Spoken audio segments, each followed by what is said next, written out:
Good morning, CNMI. Holy cow. It is the big day. It is just about 10 o'clock. We are 8 minutes away from the start of the State of the Commonwealth Address, something that we've been looking forward to for a long time. It's been a few years coming. And now today, our Governor Arnold I. Palacios, is going to give us the State of the Commonwealth Address and let us know how we're doing from his perspective. He's been in office now for quite a bit, and we're going to find out more about where we're at from his perspective. There's a lot of questions that people have. We all follow all of the news. We all follow the comment section because it's our guilty pleasure. We know what people are talking about. We know what the rumors are. We know what the little scuttlebutt is. We know about all the little back talk. We know about the parties. We know about the candidates, the potential for the candidates for different parties, all that kind of stuff.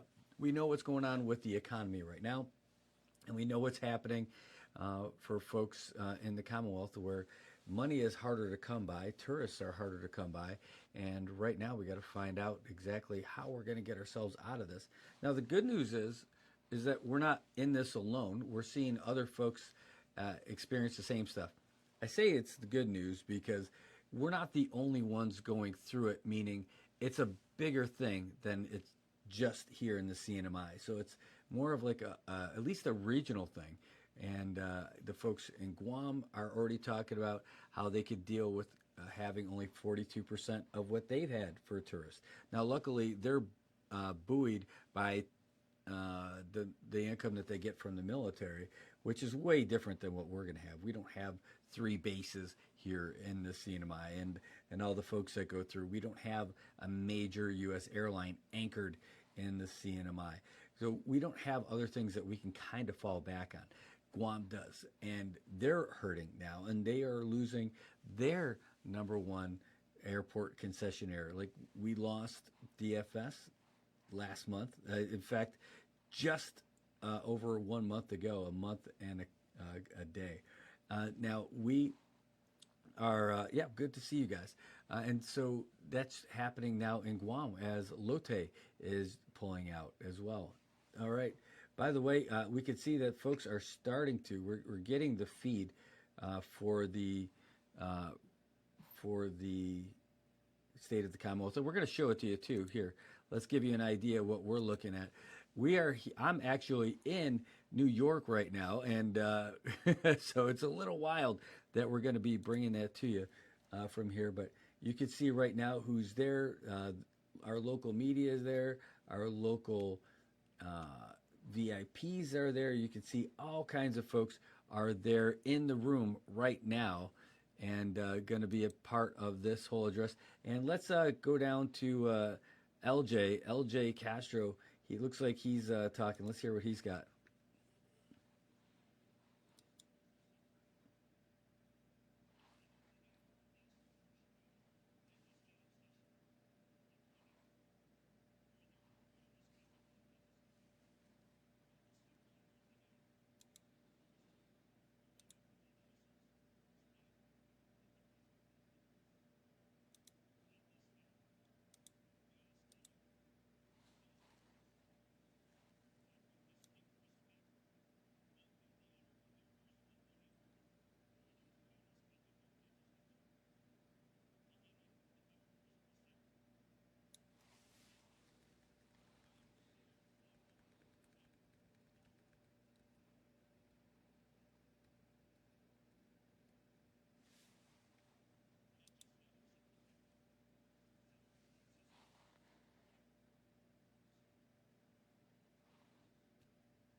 M. Calvo.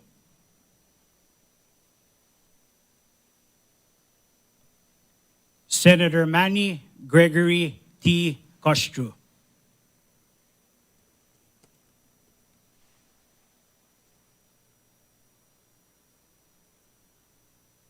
Senator Corita L. Bofnia. Presenting the members of the House of Representatives, led by Vice Speaker Representative Diego Vincent F. Camacho.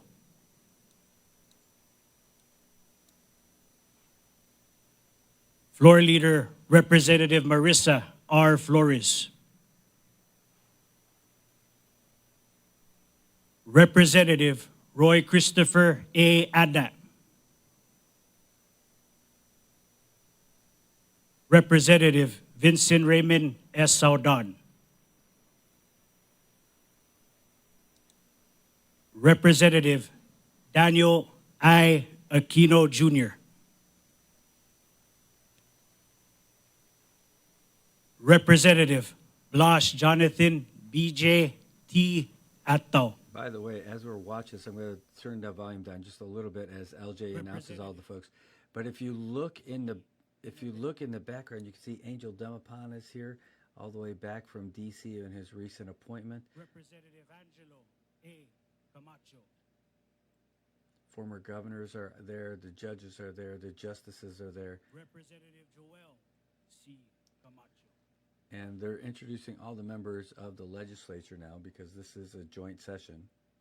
Representative Thomas John D.L.C. Manglonia. And all the mayors are there. You can see the secretaries, the cabinet members. Julie Marie A. Ogo. Cabinet members are in the back as well. That's why it's tight seating. One of the reasons why we've got this here for you. Representative Malcolm J. Omar.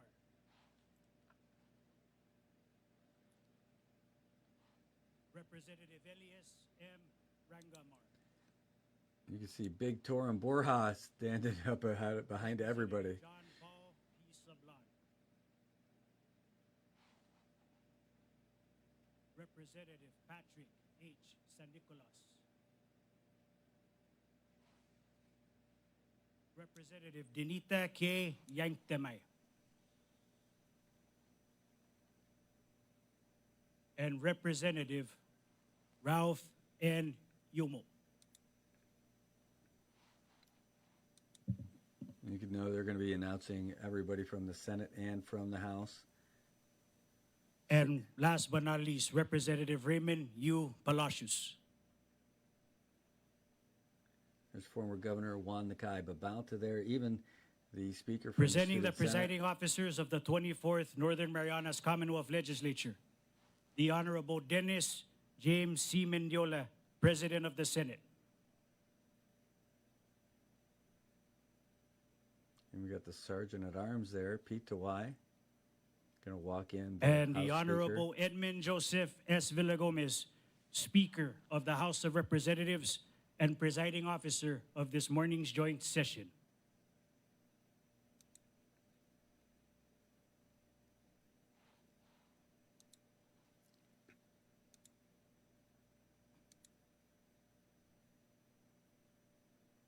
Ladies, gentlemen, and distinguished guests, introducing, accompanied by Lieutenant Governor, the Honorable David Mundo Apatang, the 10th Governor of the Commonwealth of the Northern Mariana Islands, the Honorable Arnold I Palacios.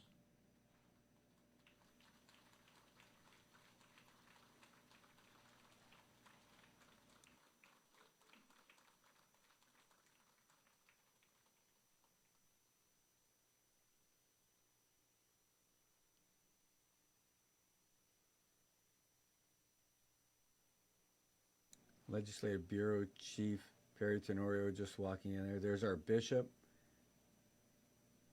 Welcome once again. We ask your indulgence to please remain standing as we call upon for the presentation and posting of the colors, the CNMI State Color Guard, and to honor America and our Commonwealth with the singing of the anthems, the award-winning Marianas High School Rhythm and Harmony Glee Club.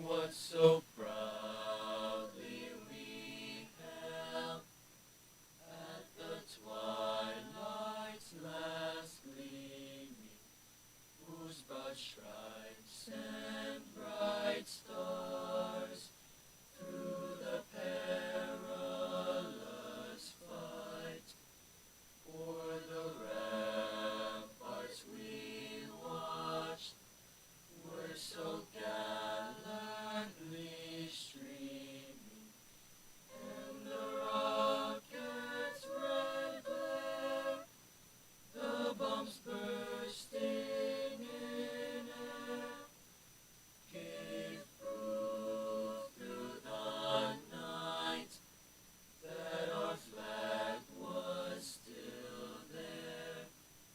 Oh, say does that star-spangled banner yet wave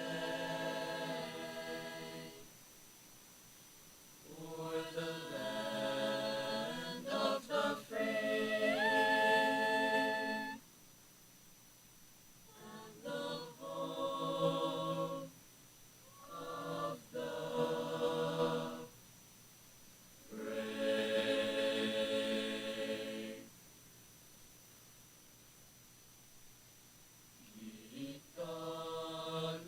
Gitalog-yalog tasi, ngay-kay gitanohu, azonay siya preusaka, malago sa undi abay uhanap, ay fatu hatalu,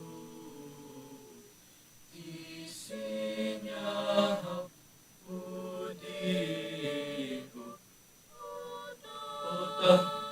otalohu.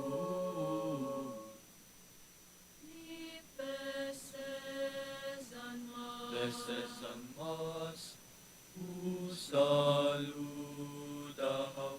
katpon islas Marianas utuna.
Follow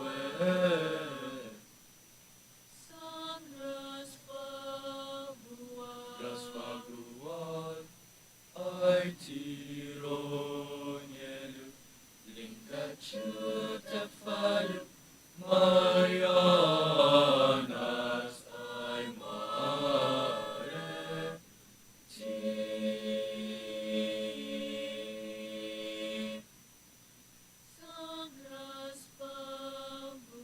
Raspaguan ay tironyelu Linkachu tafalu Marianas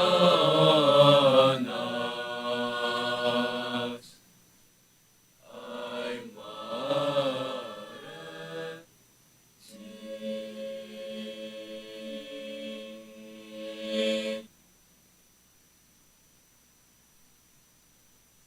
Another great job by the MHS Rhythm and Harmony Glee Club. You know, the CNMI State Color Guard posting the colors. Of course, this is happening right now at the Multipurpose Center in Susupe, Saipan.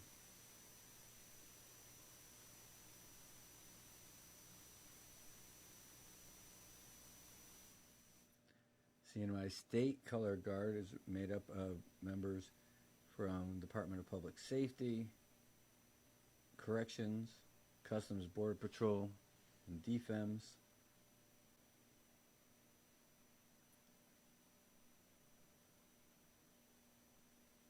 This looks like DPS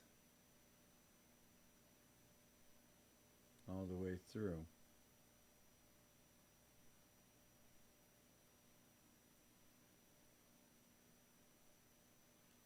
Thank you to the CNMI State Color Guard, and thank you to the Rhythm and Harmony Glee Club under the direction of Ms. Aliana Rotap for the presentation of colors and the singing of the anthems.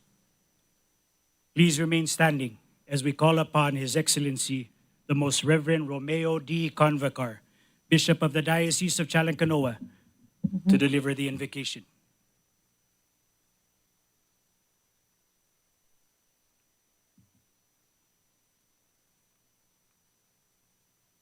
Let us place ourselves in the most holy presence of God. In the name of the Father, and of the Son, and of the Holy Spirit. Almighty, ever living God, we come before you as one community, leaders, citizens, and public servants, united in purpose and hope, gathered in this sacred moment to seek your guidance, wisdom, and strength.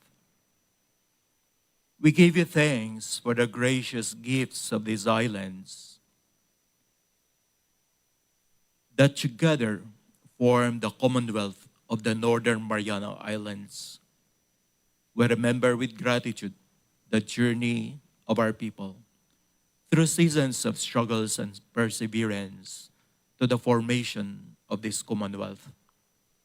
May we always cherish this legacy, inspire us all, this leadership, and every citizen to be faithful stewards of our natural resources, protectors of our freedoms, and keepers of our cultural heritage. May your spirit of peace, justice, and unity dwell among us, encouraging open hearts and listening ears as we work together for the common good. We give thanks for the good that has been achieved in this administration and for every step taken in protecting the environment, advancing economic opportunities, and securing the well-being of our people. And we ask for courage and unity as we look forward to the work still ahead. Bless, O Lord, the 24th Northern Marianas Commonwealth Legislature, along with all public servants and everyone present here today. Enlighten and strengthen each in our shared responsibilities. May our hearts be moved not only by personal interests, but by the needs of our community, especially the most vulnerable. Bless our Governor, Honorable Arnold I. Palacios. May he continue to lead with courage and compassion, always mindful of the sacred trust given him by the people. Finally, Lord, we entrust this gathering into your hands. May all that is said and done today give you glory and bring lasting benefit to all who call these islands home. We ask this through Christ our Lord. In the name of the Father, and of the Son, and of the Holy Spirit. Amen. And that was our bishop. And LJ is going to introduce our next speaker. Thank you very much, Your Excellency. You may now take your seats. Again, this is a joint session of the House and the Senate. Ladies and gentlemen, at this time, we now call upon the Speaker of the House of Representatives to convene this first joint legislative session of the 24th Northern Marianas Commonwealth Legislature. Mr. Speaker, please. Thank you, Mr. Castro. Hafaday, Lesoralim, Faisho, good morning and welcome to this joint session, a very important occasion as we get ready to receive the Governor's State of the Commonwealth Address. To all of you viewing on cable and on social media, welcome as well. And with that, the first joint session of the 24th Northern Marianas Commonwealth Legislature will now come to order. Madam House Clerk, please call the roll for the House.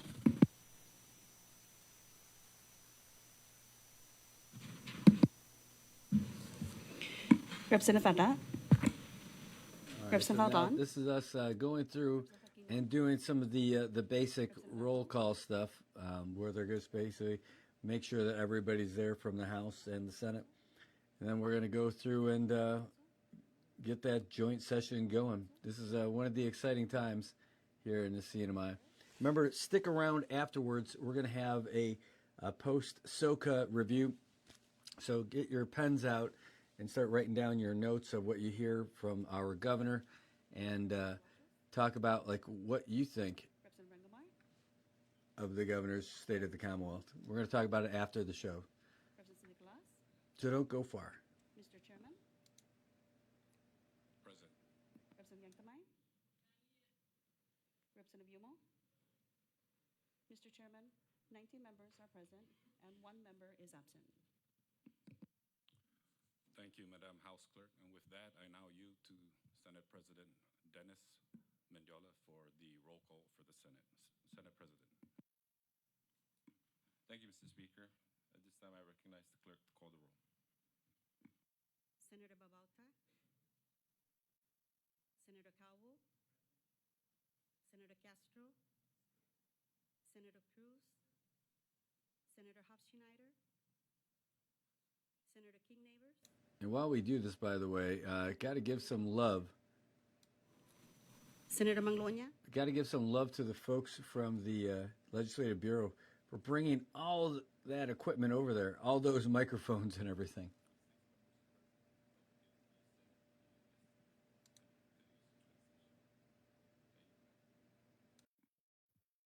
Thank you, Senate President.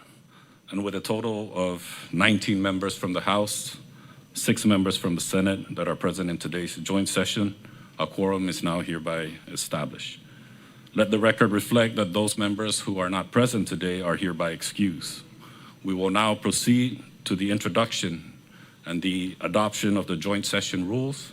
And I now recognize Floor Leader Marissa Flores for the formal introduction of Joint Session Resolution 24-1. Floor Leader. Thank you, Mr. Chairman. At this time, I now introduce Joint Session Resolution 24-1, entitled A Joint Session Resolution to Adopt the Rules of a Joint Session for the 24th Legislature, attached herewith as Attachment A, and I offer a motion for this adoption. So moved. Thank you, Floor Leader Marissa Flores. A motion has been made by the House Floor Leader to adopt Joint Session Resolution 24-1, and it has been seconded. Any discussions? Ready? All in favor for the motion, please say aye. All opposed, please say nay. The ayes have it. The motion carries. Let us move along with the agenda today. I'd like to now recognize again Floor Leader Marissa Flores for the motion to resolve into the Committee of the Whole. Floor Leader. Thank you, Mr. Chairman. At this time, I make a motion to resolve into a Committee of the Whole to receive the State of the Commonwealth Address from the Honorable Governor Arnold I. Palacios. So moved. Thank you, Floor Leader. A motion has been made to resolve into the Committee of the Whole so that we can receive the State of the Commonwealth Address by the Honorable Governor Arnold I. Palacios, and it has been seconded. Any discussions? Ready? Okay. All in favor for the motion, please say aye. All opposed, please say nay. The ayes have it. The motion carries. We now resolve into the Committee of the Whole to receive the State of the Commonwealth Address from the Honorable Governor Arnold I. Palacios. This body is now in the Committee of the Whole. Sergeant-at-Arms Tawai and Sergeant-at-Arms Terlahi, please assist the Governor to his designated seating area.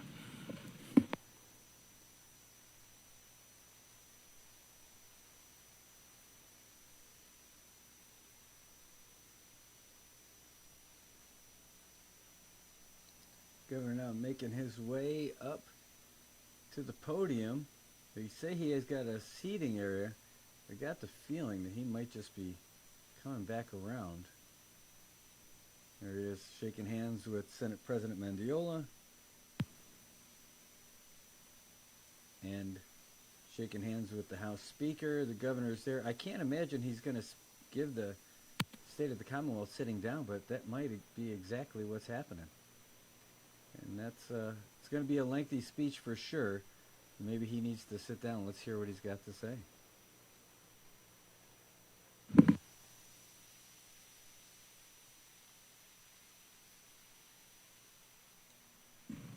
There we go. Test.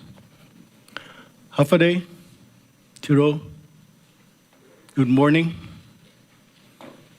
Speaker Villagomez, President Mendiola, Lieutenant Governor Apateng, honorable members of the House and the Senate, Mayor Camacho, Mayor Aldan, Mayor Hokuk, Mayor Tysican, Chief Justice Castro, Presiding Judge Naraha, Judge Manglonia, judges and justices, Attorney General Manibusan, Delegate King Hines, Bishop Romeo, cabinet members, distinguished members of our community, and dear people of the Commonwealth. Before I begin, I wish to ask that we take a moment of silence to remember a true statesman and son of the Marianas, the late SAA Oscar Babauta.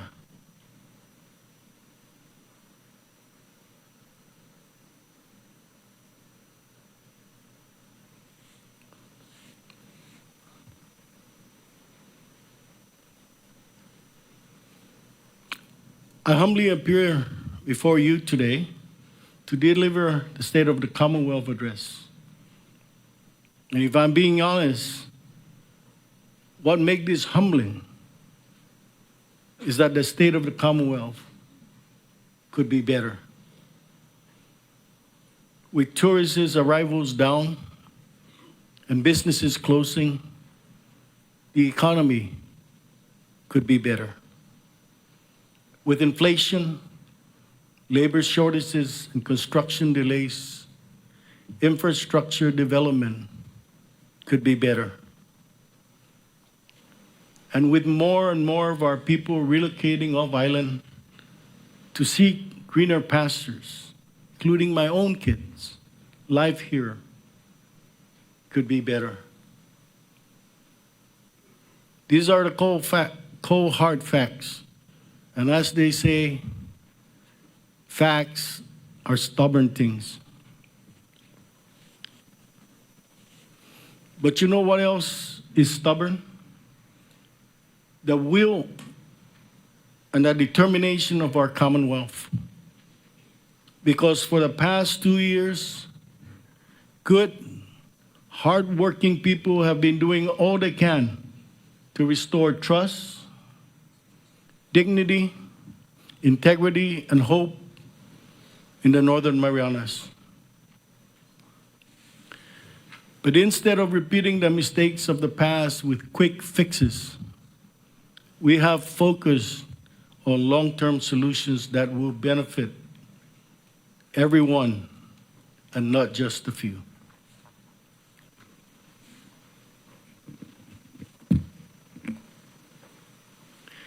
In short, the state of the Commonwealth could be better, but it is also getting better because we are making it better.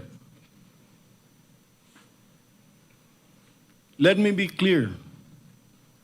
This was not some haphazard approach.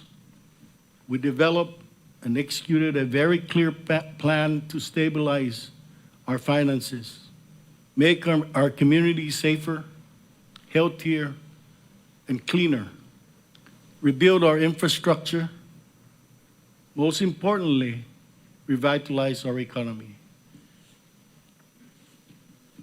And I can assure you that these efforts have not been in vain. And that's what I want to share with you today. What we're doing to make the state of the Commonwealth better, beginning with what we have done to stabilize our government's finances.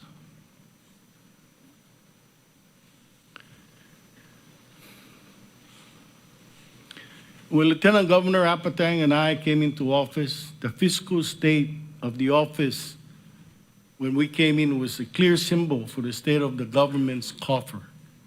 Everything was a mess. The previous administration stripped the offices almost bare, leaving behind nothing but almost blank walls and empty rooms. That is a fact. In a similar manner, when we opened the financial books, everything was a mess also. Our finances were stripped bare, leaving behind nothing but a large deficit, a long list of questionable expenses, and a long delayed audits with severe weaknesses and deficiencies. On day one, we learned that the cumulative fiscal deficit exceeded $500 million, with $36 million alone accumulated in just 1 year before we came into office. Now stop and consider that for a moment. When Lieutenant Governor and I arrived, the CNMI deficit was over $500 million. $500 million. How did that happen? Well, a long list of questionable expenses didn't help us one bit. And when we finally initiated a long-delayed single audit, we confirmed that material weaknesses and significant deficiencies added up to $104 million in question costs. The management of federal funds under the previous administration was so bad that the Commonwealth failed to fully account for $36.3 million in CARES funds, $93 million in Community Disaster Loan Program, and $481 million in ARPA. So this comes as no surprise when you consider just some of the things that the money was spent on. A sole source contract for $1 million or almost $5,000 a day to sanitize this multi-purpose center, and over $1 million for our horse course. A sole source contract for $5 million paid to a well-connected businessman for PPEs that were never used and were never needed. So with a ballooning deficit and all these questionable expenses, is it any wonder that when we came into office, the government's audits were 3 years behind? And because so much funds come from the federal government, this jeopardized our federal grants and federally funded programs. In fact, because of the delayed audits, the scope of federal audits on the CNMI almost doubled from 8 programs to 14 programs, bringing more scrutiny and uncertainty to critical services. It did not help that the previous administration implemented an entirely new finance software system, but failed to take the time to properly transition and train government offices and vendors. The hasty implementation disrupted reliable processes, delayed payments to vendors, and further undermined our efforts to complete timely audits. So when you add it all up, it was like a super typhoon had ripped through our government's finances. So what do you do right after a typhoon?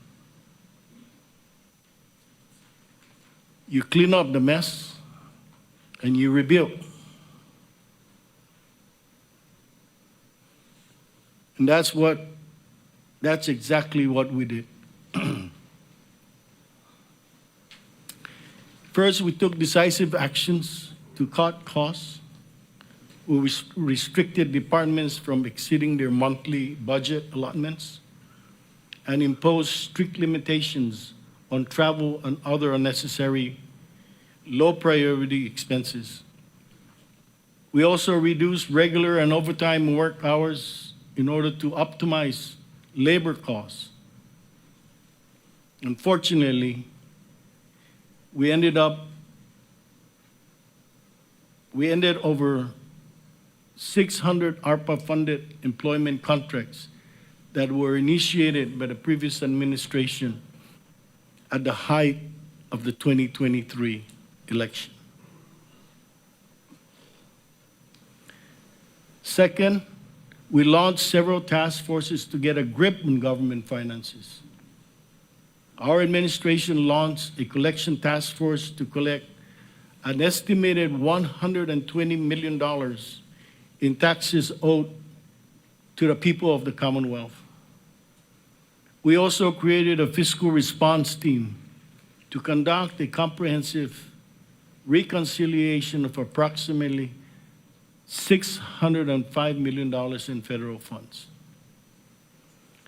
As part of these efforts, Revenue and Tax worked closely with the IRS, the Office of Insular Affairs, to upskill the division staff in tax enforcement, investigate financial crimes, and improve tax audits. Third, we worked with all government departments and autonomous agencies to find solutions to reduce costs. This included working with COC to reduce the government's arrears of $10.9 million and transitioning to prepaid meters to better monitor and control the utility expenses. As a result of these efforts, we have been able to cut costs, improve revenue collection, and rectify financial mismanagement. By the end of fiscal year 2024, mind you, a little over a year after taking office, we were able to retire $16 million owed to our government health insurance provider. They were threatening to pull that insurance from all the government employees. We made timely cash transfers to PSS, the Northern Marianas College and CHCC's medical referral program. We also maintain almost $30 million in pension benefits for our retirees. And we even added another $13 million to support our retirees 25%. Furthermore, we collected over $14 million in taxes owed to the CNMI. We hit our revenue collection targets 2 fiscal years in a row, and we completed long overdue audits. Most importantly, for the first time in many years, by the end of fiscal year 2024, we finally achieved a balanced budget. On top of that, we were able to restore government employees' working hours back to 80 hours.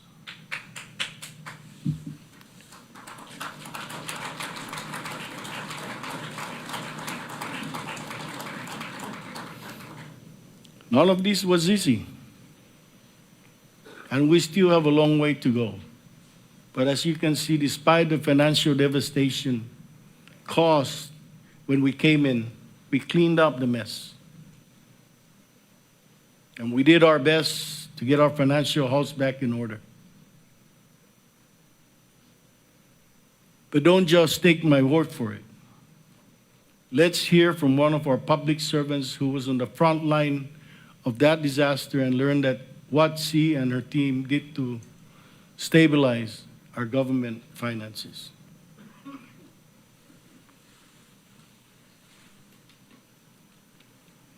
Secretary of the CNMI Department of Finance. To address the CNMI's fiscal condition, our priority was to enhance the internal controls that form the backbone of responsible financial management. We've reviewed every process, from procurement to financial reporting, and implemented robust measures that monitor transactions and workflows. By enforcing strict adherence to the law and the highest financial standards, we're creating a secure environment where public funds are safeguarded, transparent, and accountable. Looking ahead, our vision is to ensure fiscal sustainability for years to come. Our strategy includes conducting regular internal and external audits to maintain oversight, coupled with continuous staff training on best practices in fiscal management. Through federal funding support, the Department of Finance was able to strengthen and build local staff capacity with over 30 unique professional training events amounting to over 4,000 training hours for our employees, retaining highly qualified personnel to address our financial management needs. We're also investing in innovative financial technologies that streamline taxpayer compliance, financial reporting, and data analysis. Our regular monitoring of cash collections and budgeted expenditures allows our office to ensure timely cash transfers, especially for our health network program, public school system, and visitors authority, so they can carry out the critical work they do. Our tax collection task force was able to collect over $14 million in tax owed to the government. We look forward to launching our citizen portal, helping taxpayers stay in compliance while stabilizing government revenue collections. We have streamlined federal reimbursements by decentralizing key processes to federal program managers, shortening reimbursement turnaround time and paying vendors quickly. We've expedited federal projects by leveraging local resources through our MPLT line of credit, with strong reporting and internal controls to ensure funds are used for its intended purpose. Secretary Norita and her team deserves nothing but praise for improving the state of the Commonwealth.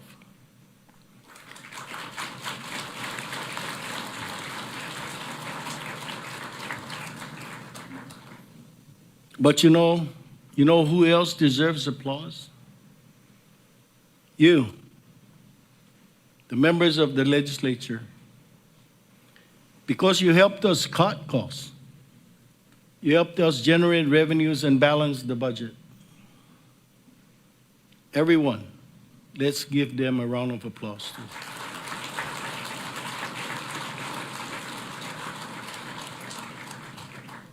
But we are not done. We need to keep making our government finances better. That is why we need to continue working together to pass the fiscal year 2026. I have no illusions about how hard that will be, because the budget requests we've received from government agencies total $243 million, when only $147 million is anticipated in revenues. This will leave us with a $95 million budget gap, if not closed. Risk funding cuts for education, our retirees, and medical referral. For my part, I am committed to continue reducing costs, improving efficiencies, and maximizing revenue sources. To the members of the 24th CNMI legislature, we still need your help. Together, we can enact tax reforms that will improve fairness and compliance, update fees to reflect current needs and actual services costs, and better utilize public assets. Yes, these reforms may be unpopular, but they are necessary and long overdue.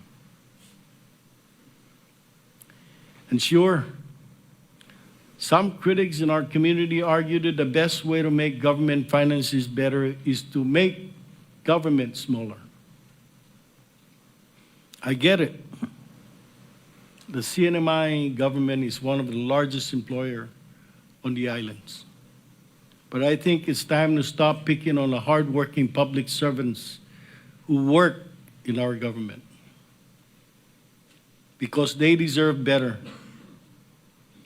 Our municipal and public works men and women are out there almost every day, including weekends, cutting grass, picking up trash, and keeping our islands beautiful. Our law enforcement officers and firemen risk their lives each and every time they respond to a 911 call. Our healthcare professionals literally save lives every day in our hospitals and in our clinics.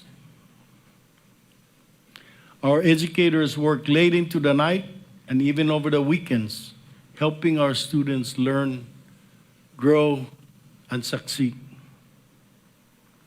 And even our office workers that handle critical paperwork helped our government operate as effectively and efficiently as possible. So whenever anyone criticizes our government, the public employees especially, I have to push back and remind them that our public servants deserve better. So if you or a member of your family works for the CNMI government, please stand up now and let's give them a round of applause.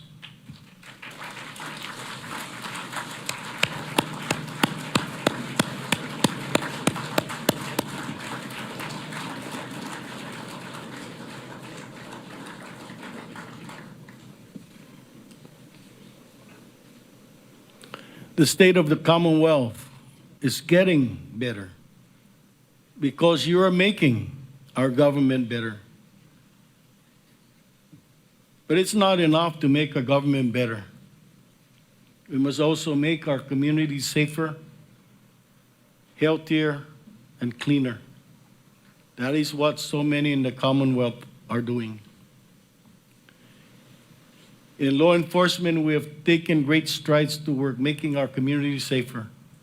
Under the leadership of Commissioner Macaranas, the Department of Public Safety has reinforced professional accountability across the force, invested in professional development of its officers, and ramped up enforcement and outreach efforts.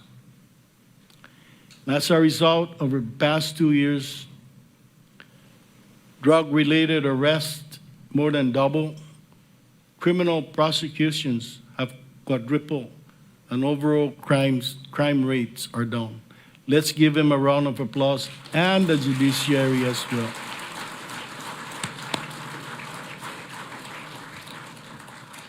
Led by Commissioner Puay, in 1 year alone, the Department of Fire and Emergency Services effectively responded to over 5,000 emergency calls. In one specific cause, DFEMS dispatcher Gray Fitio helped save the life of a 12-year-old child. The caller was frantic and the child was unconscious and not breathing. But Fitio was able to calmly coach the caller into successfully administering CPR. At the Departments of Corrections, Commissioner Torres has led his team to launch rehabilitation initiatives. These include service outreach, a partnership with NMTech to certify select inmates in carpentry and electrical skills, and a residential substance abuse treatment and reintegration into society. So we look forward to bolstering regional collaboration and generating revenue with the Interjurisdictional Corrections Compact Agreement. And through the leadership of Assistant Franklin Babauta, the Office of Homeland Security and Emergency Management has reinforced our island's readiness for disaster.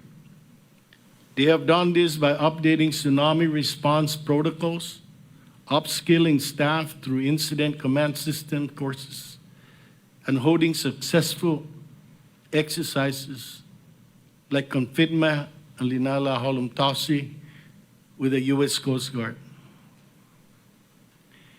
These efforts from our law enforcement agencies may not always make the headlines, but they are just a few of the many ways that they're making our community safer. And as they do that, we also have leaders who are making our community healthier.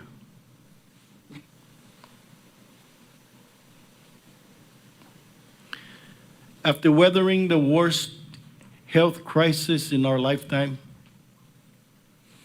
Dr. Esther Munia has led the Commonwealth Healthcare Corporation to strengthen healthcare across the CNMI. To reduce the need for off-island medical referrals, CHCC has expanded on-island services. This includes hiring more specialists like neurologists, opening new clinics in cardiology and pain management, and upgrading medical equipment to support more complex surgeries. CHCC also completed improvement to its drive-through pharmacy added 6 new med stations for the hospital wards, and acquired a new MRI equipment through one of the largest philanthropic contributions to the islands. For patients that need off-island care, CHCC has made a dramatic improvement since taking over the Health Network program. They have forged new agreements with more off-island providers and now offer telemedicine to help patients before heading off-island.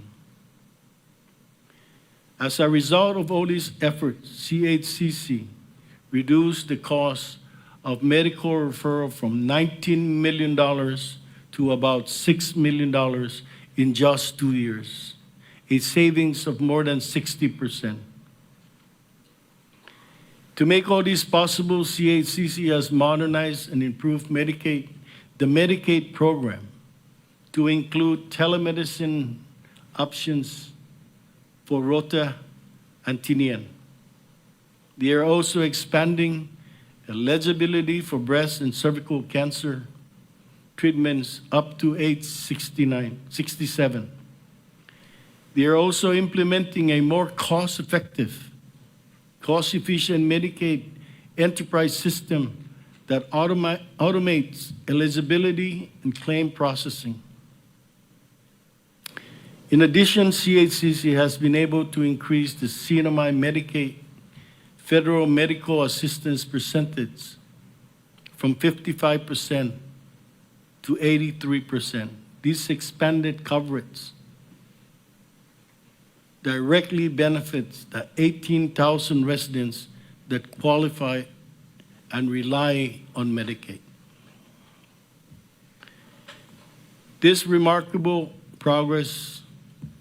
Given this remarkable progress, our administration is matching their efforts by committing up to $20 million over 4 years through the 1115 Demonstration Waiver Fund Evidence-Based Community Prevention Program.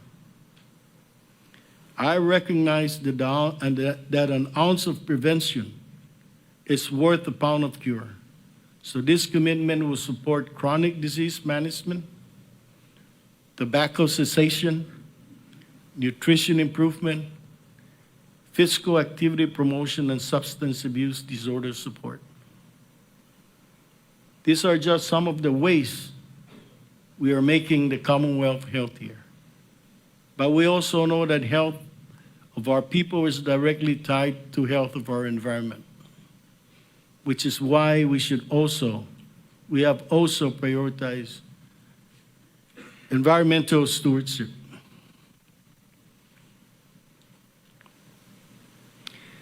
Soon after taking office, our administration collaborated with the Northern Marianas College to launch the CNMI's first ever Green Growth Initiative, which I chair with Dr.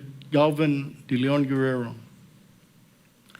Under this initiative, we are working to achieve the United Nations 17 Sustainable Development Goals, or SDG, most of which are focused on economic development.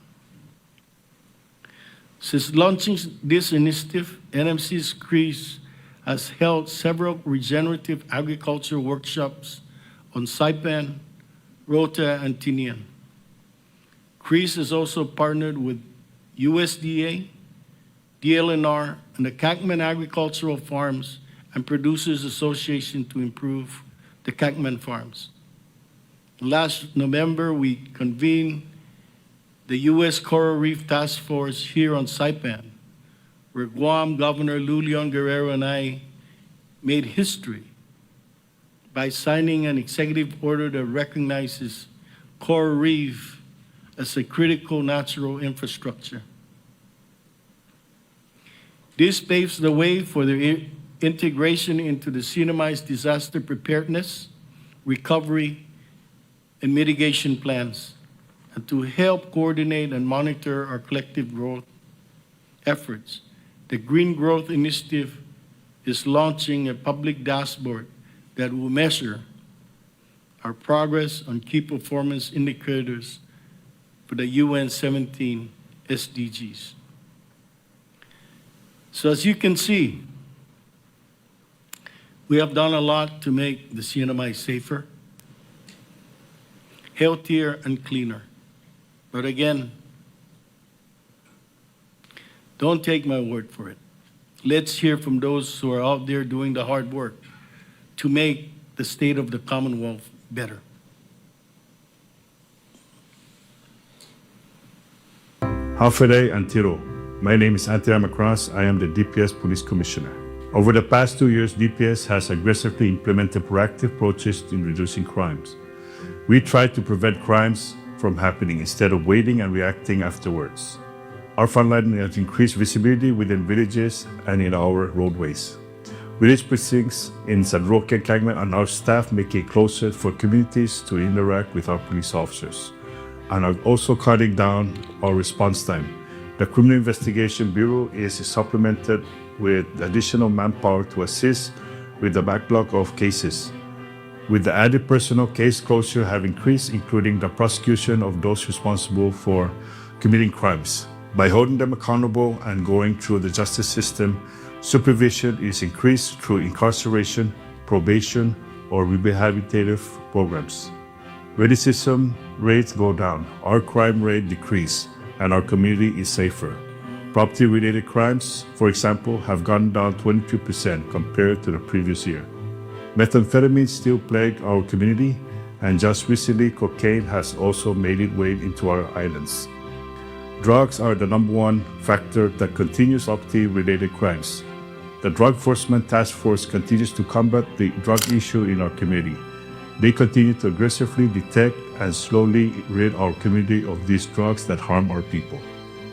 Hafide, my name is George Cruz, and I'm the Director for the Commonwealth Medicaid Agency. The Commonwealth Medicaid Agency has been a big contributor to our local economy, specifically to our on-island providers. During the public health emergency from fiscal years 2021 to 2023, the CMA paid out approximately $196 million for on-island healthcare services. That's an average of $65 million per year for 3 years, with the hospital receiving over $121 million, a majority of the on-island payments. During this period, the CNMI covered nearly 70% of the entire CNMI population under the presumptive Medicaid coverage, or about 35,000 beneficiaries. Going into 2025, we are covering over 18,000 beneficiaries, or about 46% of the CNMI population. From the provider and beneficiary side of things, we want to embrace new technologies that can improve and streamline our beneficiary and provider experience. By allowing beneficiaries to apply online or via their cell phone, this will streamline the application process by nearly 75%. By addressing our manpower issues, this will streamline many of our processes, from vetting new providers, processing claims quicker, but at the same time keeping both providers and beneficiaries accountable by reducing and eliminating fraud, waste, and abuse of our limited Medicaid resources. Also, through the Governor's direction, the CMA is committed to using up to $20 million over 4 years through the 1115 demonstration waiver to go towards prevention services throughout the Commonwealth. The 1115 demonstration waiver can support programs such as nutrition access and food security, health and wellness to include physical activity for our youth and adults. Building our healthcare infrastructure needs to involve and include support for our preventive services. We cannot be a community that reacts to healthcare crises, but be proactive in preventing them. Hafide Zentito, I'm Patty Coleman from Northern Marianas College Cooperative Research, Extension and Education Services. NMC serves as the hub for the CNMI Green Growth Initiative, and I am the chair of the Green Growth Initiative Working Group. So the Green Growth Initiative has been around for a little over a year, and during that time, we've been able to accomplish a few things.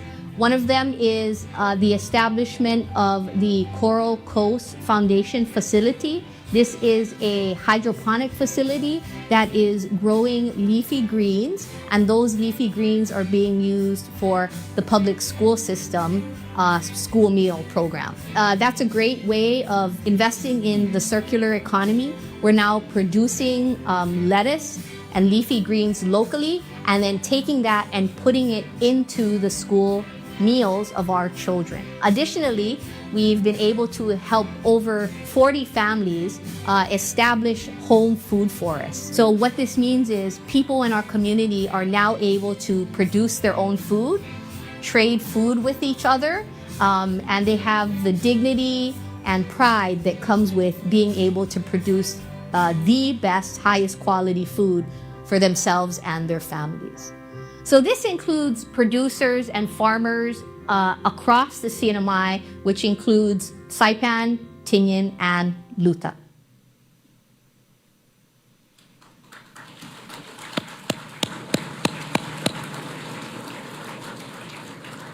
These community leaders should be commended because they are working hard to make our island safer, healthier, and cleaner. And while I can share a long list of statistics and figures to prove all that, sometimes it helps to show how much of a difference it all makes for just one family.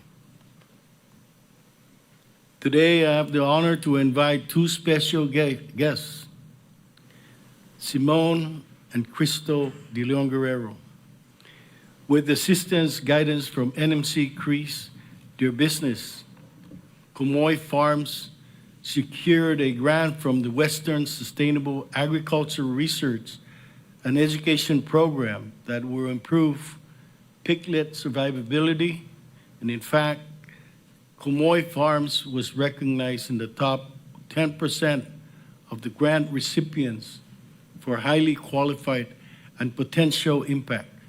For this, and for the continued success of Kumoy Farms, I ask everyone here to give Simone and Crystal a big round of applause. Can you please stand up so you could be recognized? Let's give them a round of applause once again.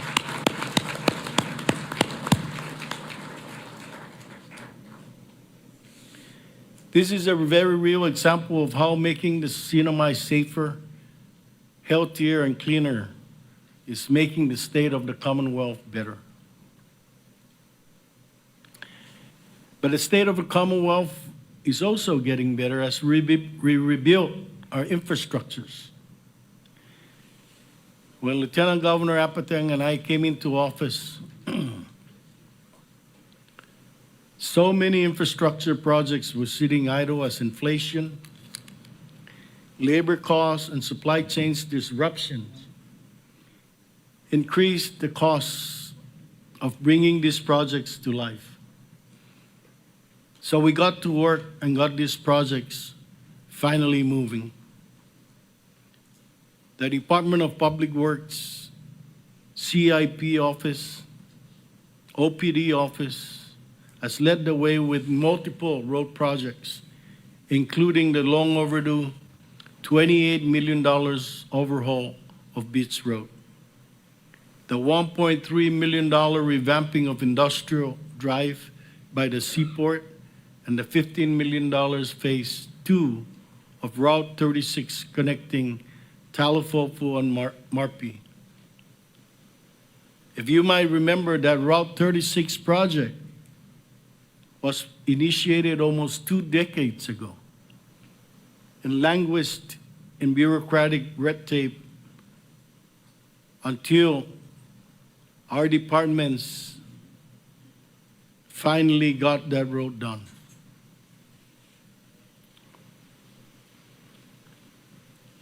How we get around on those roads is just as important. So CODA and Alfredo Maritita are making major investments in public transportation.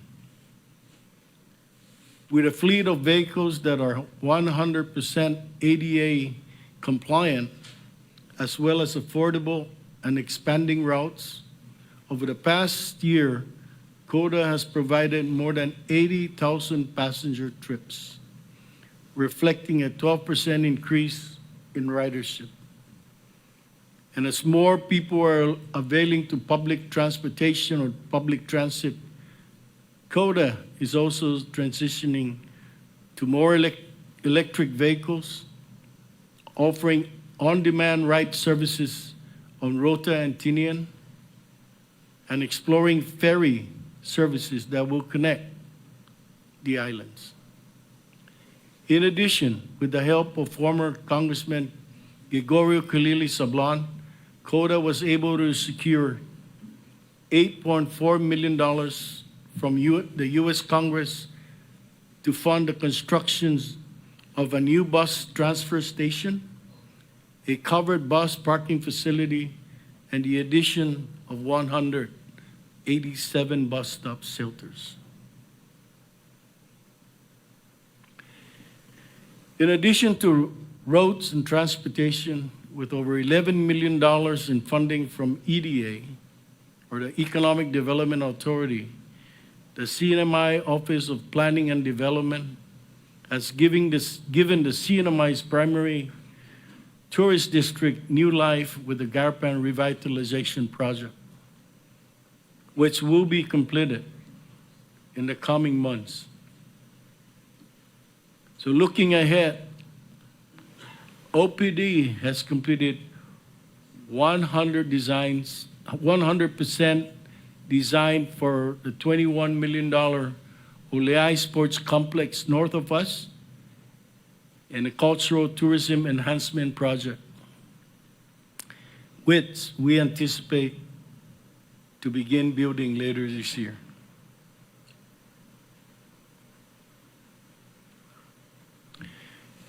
The Northern Marianas Housing Corporation and its corporate director, Jenny Muffness, and previously Jesse Palacios, are also making critical investments in our infrastructure. With over $254 million in CDBG-DR funds,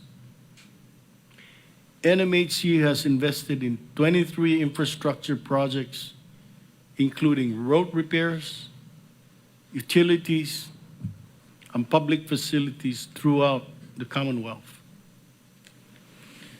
NMHC has also allocated $138 million for the rehabilitation, reconstruction, and new construction of almost 200 residential homes throughout the Commonwealth. In addition, NMHC has set aside $7.5 million to help our MVA upgrade tourist facilities, and also even a $1.1 million scholarship program to NMTech's workforce training program. The latest of this investment is the recent opening of the CHCC's Community Guidance Center, Transitional Living Center. It's also worth noting that as soon as the Lieutenant Governor and I took office, we directed NMHC to convert the CDBG-DR home funding from loan programs to outright grants, making home ownership much more accessible for our people.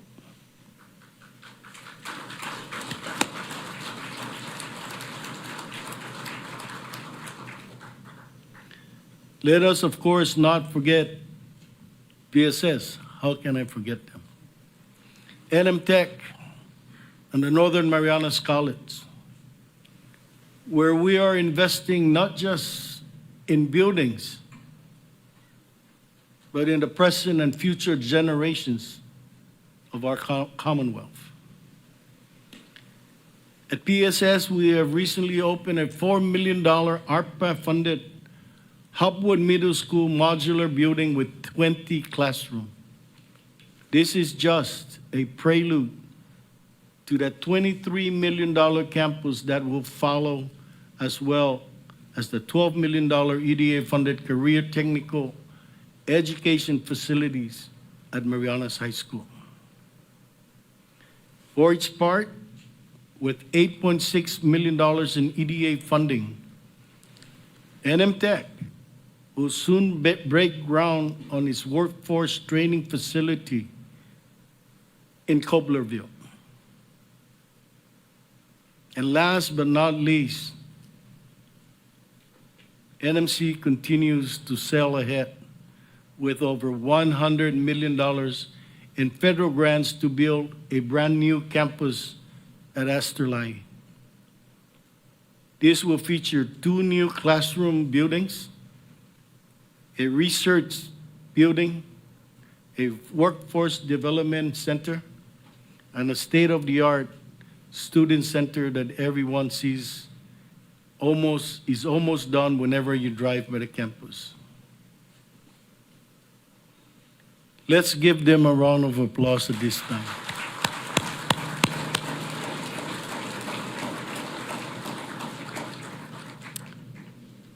These investments in our educational institutions demonstrate our concrete commitment to our students and the future of our Commonwealth. However, of all the infrastructure projects that we have expedited, the ones that have made the most direct impact on our people are the new homes that we are finally building years after Super Typhoon U2.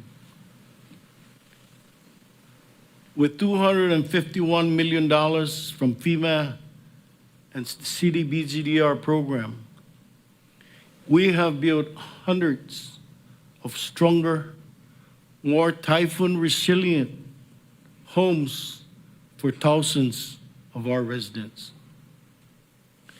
When you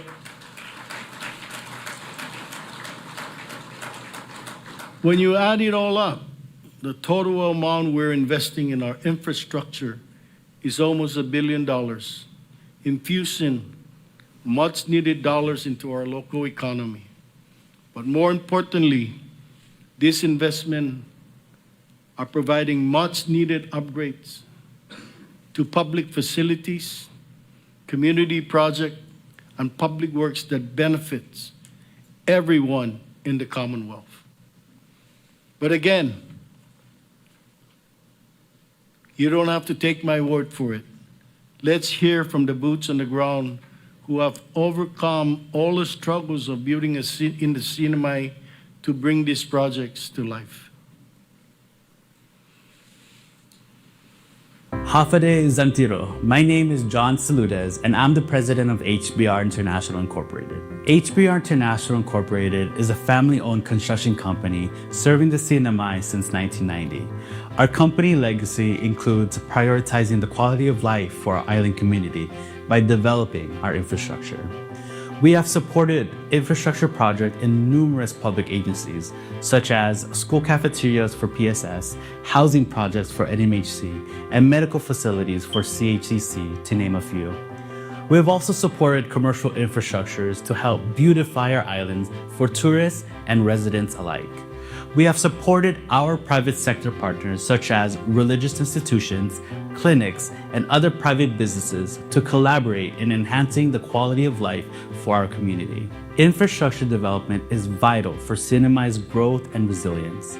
It supports economic diversification into industries like renewable energy, aquaculture, and tech. It creates jobs and builds a skilled workforce for long-term economic growth. It strengthens climate resilience by protecting our islands against typhoons and rising sea levels. It improves quality of life by enhancing access to clean water, power, internet, and healthcare, making the islands more attractive to residents, investors, and tourists. My name is John Stewart. My position is the owner, along with my wife Paula, and also the CEO of Fly Max, or also known as Max.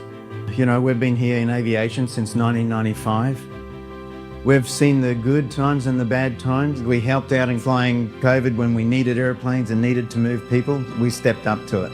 And so during that process, we saw that, well, someone else is needed here. We need more competition. We need need another airline. And not that we're an airline, we're just offering a commuter service to the CNMI, and hopefully we'll get the support and keep it moving on. Half a day, I'm Mike Sablon, Senior Vice President for Triple J Enterprises. As a local company, we thought it was important that we set the benchmark for affordable housing to give those with lower income the opportunity to live in quality homes. The quality living should not only be restricted to those with higher income. In 2011, we built Sandy Beach Homes, the CNMI's first affordable housing program, 60 homes, 3 bedrooms. Following Sandy Beach Homes, we built 2 other housing projects, Cyclone Comfort Homes, 40 units, and Ocean Ridge Homes recently in 2019 with 48 units. I think the LIHTC project is a successful example of how private developers, the federal government, the local government, and investors can work together successfully. And I'm very proud to be a part of that effort. The Northern Marianas Housing Corporation has been an excellent partner. When we launched the program back in 2010, 2011, this was the first attempt at this program in the CNMI. It wasn't an easy effort, but we worked closely and very hard with our partners at NMHC to kickstart this program in the CNMI. Without their dedication to this program, I really don't think we would have this housing program here today.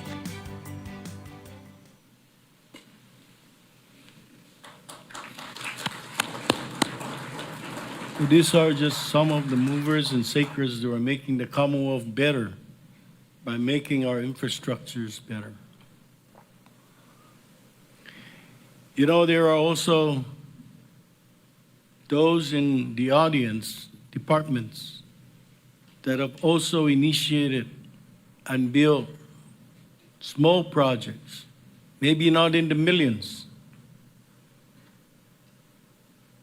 funded, a lot of it funded by federal grants.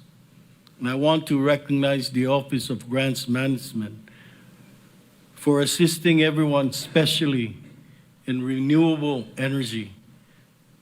Let's give them a round of applause.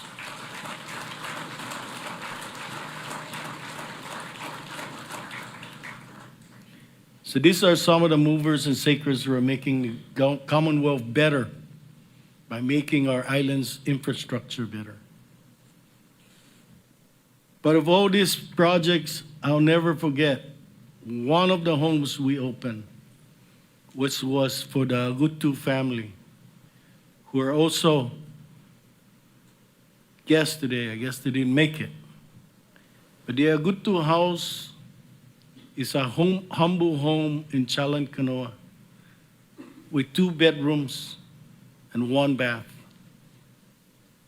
But it's safe, it's secure, and most importantly, it's theirs. That's the sense of home ownership. It's just one example of how our state of the Commonwealth is getting better. One infrastructure project at a time, and one home at a time. Again, the state of the Commonwealth is getting better as we stabilize our government finances. Our islands become safer, healthier, and cleaner, and our infrastructure projects finally getting done.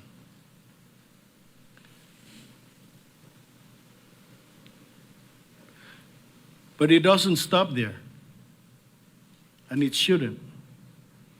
Of paramount concern for everyone in our community is the state of our economy, which is we are working very hard to revitalize. And as I said earlier, we are not repeating the mistakes, and we shouldn't repeat the mistakes of the past by resorting to quick fixes that might work in the short term for just a few, but fail in the long run for the people of this Commonwealth. We have been developing a diversified and sustainable economy that benefits everyone. For example, we have invested heavily in a digital economy as the CNMI gradually emerges as the Pacific's digital gateway. With over 200 million in federal and private sector broadband investments, our vision for a robust digital economy is quickly becoming a reality. We have secured $81 million through the federal BEAD program to construct a climate-hardened underground fiber optic network that will reach every home and business across our islands. We've even secured federal funding to develop satellite broadband service for our northern islands, ensuring connectivity even in our most remote areas. Through a $93 million investment by Google, we are bringing at least 4 new trans-Pacific subsea fiber optic cables to the CNMI over the next 2 years. In fact, I want to thank Google for giving us the honor of naming the first of this cable, the PROA cable. This will give our Commonwealth some of the most robust and resilient global connectivity in the region, making us the place where America's internet begins. And by the way, it took a straightforward letter from my office to the U.S. State Department to get these lines. So thank you, U.S. State Department, for giving us this opportunity.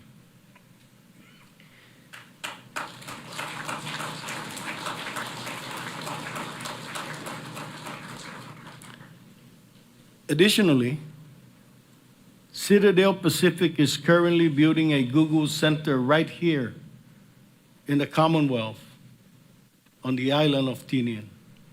As proof of their commitment to this investment, we have with us today the CEO of Citadel Pacific, Mr. Jim Bigley. Mr. Bigley, please stand up so everyone can see you, and we'll give you a round of applause.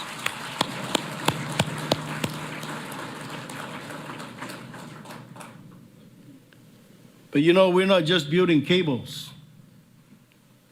We're also building careers. In partnership with NMC, NMTech, and Island Training Solutions, our broadband boot camp is training over 300 CNMI residents in fiber optic skills and essential job readiness for telecom careers. We are even providing them with living stipend. By preparing our local workforce for BEAD-funded broadband projects, we maximize the economic impact and begin to reduce our dependence on off-island labor. Together, we're not just catching up, we're leading. The investments we make today are building a stronger, smarter, and more connected Commonwealth for generations to come.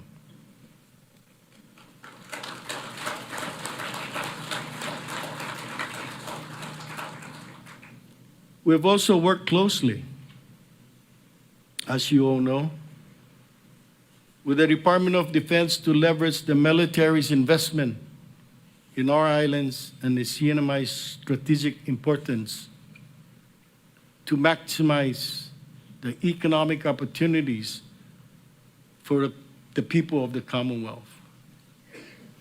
That is why we're ensuring that military-funded infrastructures also serve the civilian needs for disaster response, transportation, and economic activity. This includes advocating for more on-island military training exercises and advancing opportunities for small businesses.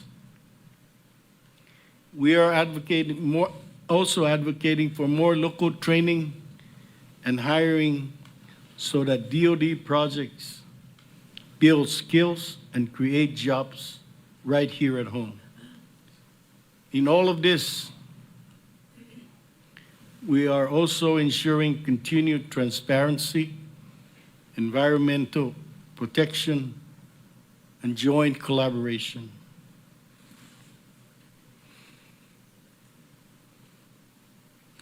In addition to all these efforts, we are aggressively seeking other ways to diversify our economy.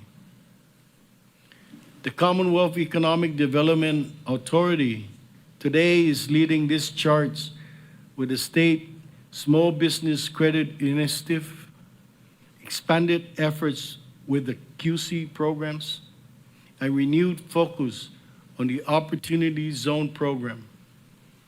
Under the new leadership of Derek Sassamoto, CEDA is realizing a healthy return on these investments as they engage prospective investors and put the CNMI's best foot forward as a good place to do business.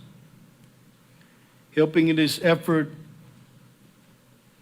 the Trade Council of the Marianas is also attracting more investors to our islands and making tax savings as one of the top exports. NMC is also contributing in big ways to the economic recovery of our islands. Since getting reinstated at the college a few years ago, SBDC has provided consultation and guidance to dozens of small businesses, held a series of successful industry days and export seminars, and recently launched the CNMI Innovation Incubator Program. NMC CREASE is supporting local farmers, owners with cutting-edge research in food and agricultural sciences, effective training and education, and extensive outreach into all villages and all municipalities. And NMC is set to leverage its brand new student center to attract foreign students for short-term and long-term study programs. This will relaunch the education tourism as a viable, clean industry that will not only attract hundreds of students, but also thousands of their family members.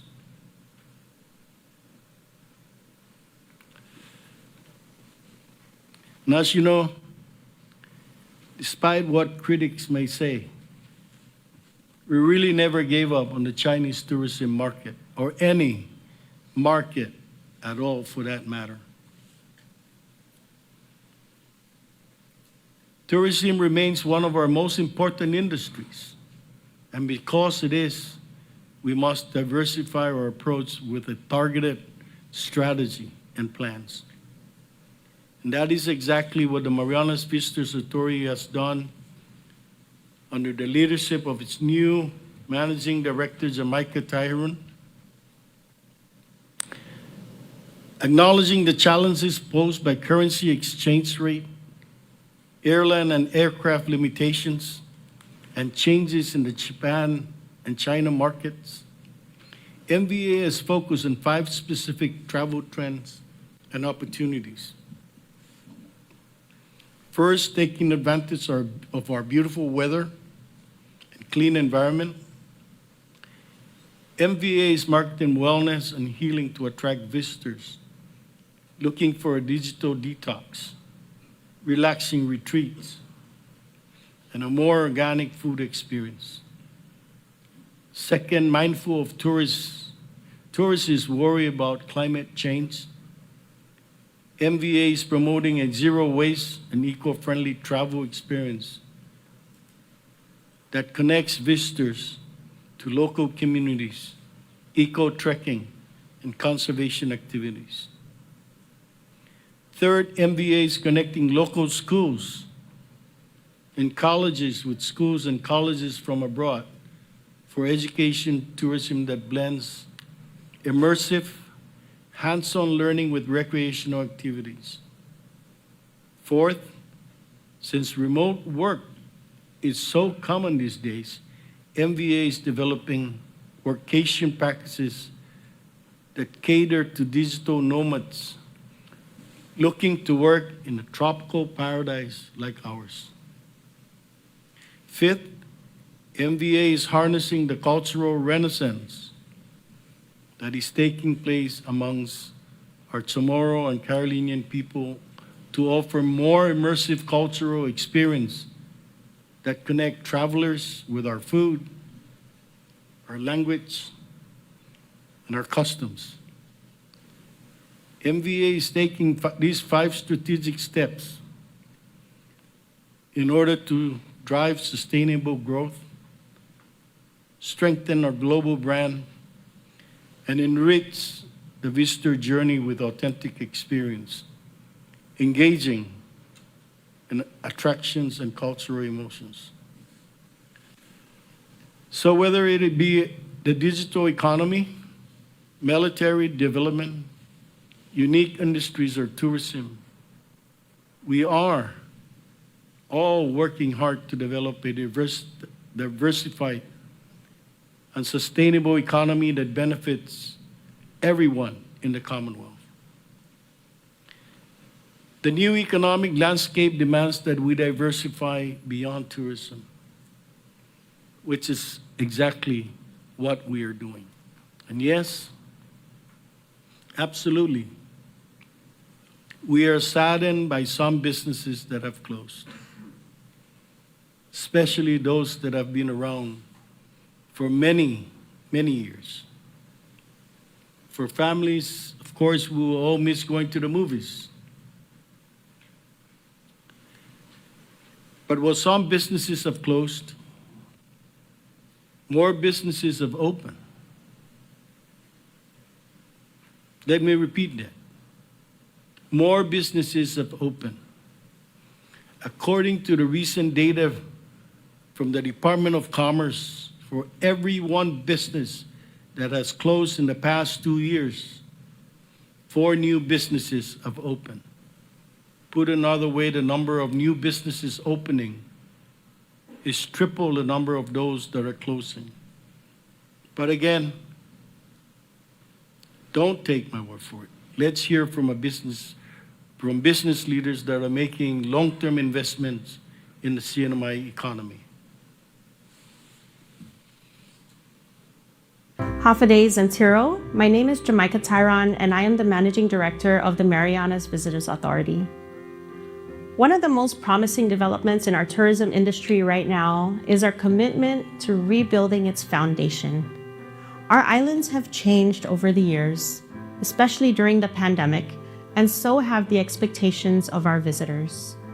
That's why we're taking the time to reevaluate our destination, take an honest look at our product, and ask how we truly compare to other destinations in the region. At the same time, we are making tangible investments in our destination, enhancing key sites, and creating safe, beautiful spaces for both visitors and residents to enjoy. In the coming weeks, we will begin major renovations at Bird Island Lookout, including improved access, new viewing platforms, and enhanced visitor amenities. We are also building a new restroom at the Last Command Post and upgrading the Suicide Cliff Lookout. We want to align what the Marianas has to offer with interests of visitors from our core markets, Korea, Japan, and China, as well as from emerging markets like Taiwan, Australia, India, Europe, and the United States.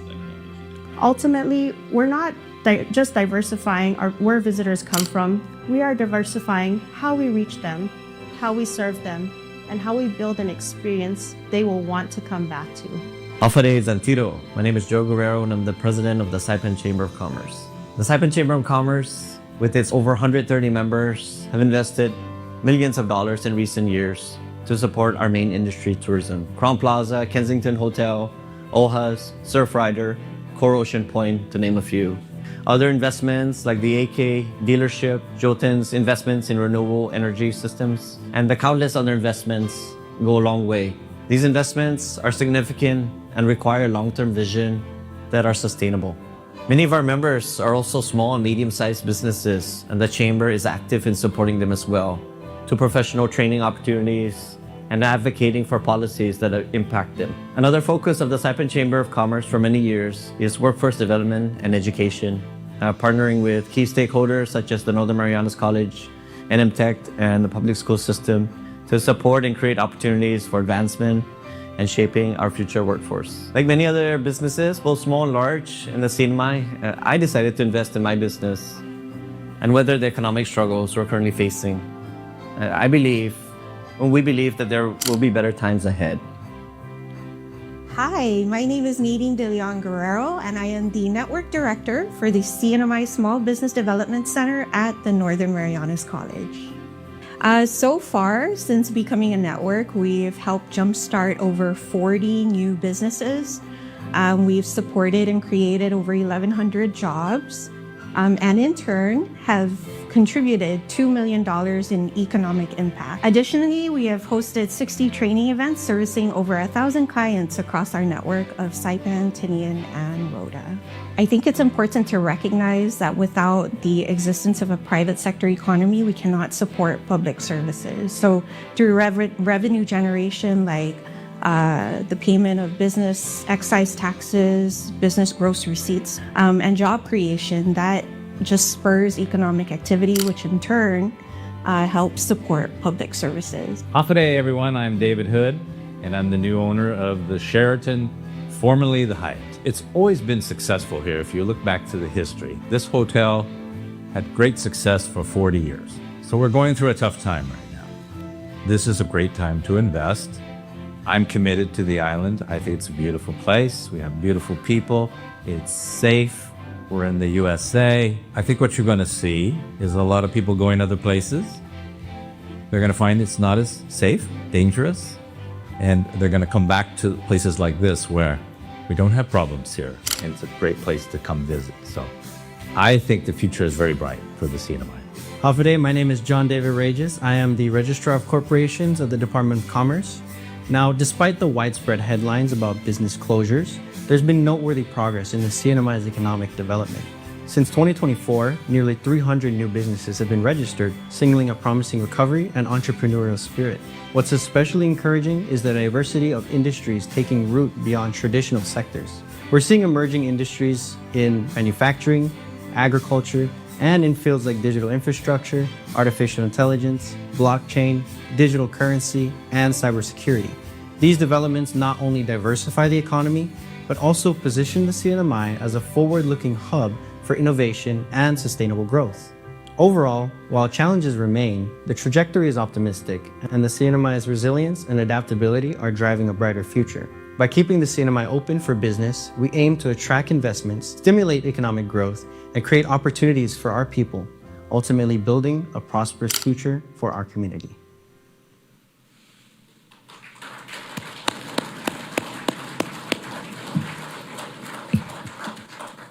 These leaders and entrepreneurs and investors are making the state of the Commonwealth better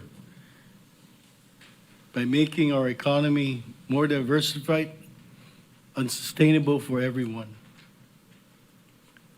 One such beneficiary is Dan Agomero. For the past 6 months, Dan has participated in our broadband boot camp. The boot camp has helped Dan and hundreds others learn the ins and outs of the digital frontier made possible by the BEAT program. Dan will be part of a workforce that will ensure that every CNMI resident has access to affordable, reliable, and high-speed broadband service.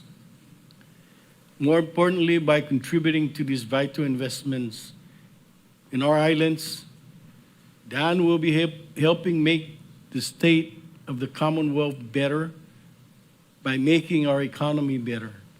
So please give Dan and all the boot camp participants a round of applause. Where is Dan? There's Dan right there. Stand up, Dan. Let's...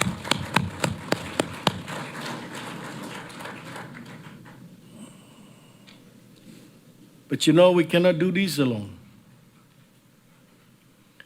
We need all the help we can get. That is why we have worked tirelessly to restore relationships with our federal, regional, and national partners. We are strengthening partnerships, rebuilding our reputation, and securing additional resources that will benefit the Commonwealth. The recent change in administration in our nation's capital brings renewed hope and opportunity. Their focus on infrastructure, workforce development, and national security mirrors our own top priorities. These are not just federal goals. They are equally important to us as we work to build a future for our islands. The federal government also recognized the heightened importance of our region on the global stage. This new reality means that the investments in the Northern Marianas are not just local concerns. They are national priorities. We are working closely with our federal partners to ensure that these investments make our islands stronger, safer, and more prosperous for all. Last year, my decision to request for a Section 902 consultation with the White House drew significant criticisms from some in our community. Some said it was a waste of time, and arguing that the talks would not conclude before the end of the previous administration. But we knew that the issues we needed to address, like the 702 funding, Medicaid sustainability, and economic resilience, were too important to delay. I made it clear that even if these negotiations did not wrap up before the change in the federal administration, it was critical to put our concerns and our priorities on record and on the table.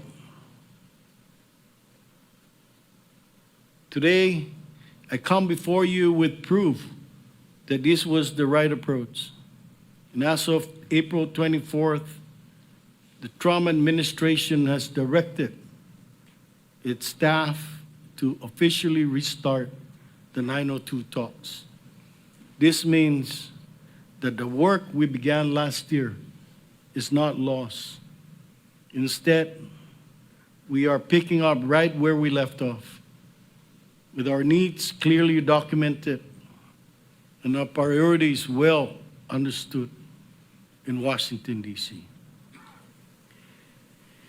In addition, I have worked closely with the Interagency Group on Insular Areas, the National Governors Association, congressional leaders to make sure that the CNMI's needs are heard and addressed. And in all my meetings with them, I have actively advocated for potential cabotage waiver, essential air services, additional DoD investment, and increased Medicaid funding, to name a few.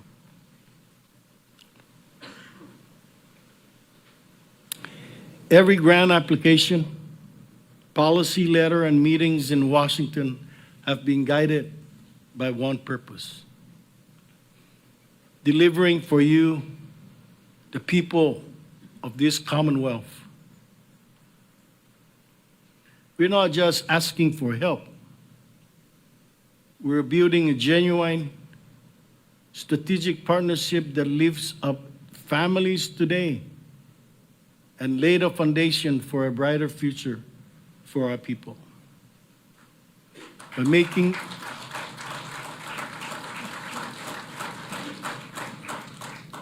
making this partnership better, we are making the state of the Commonwealth better.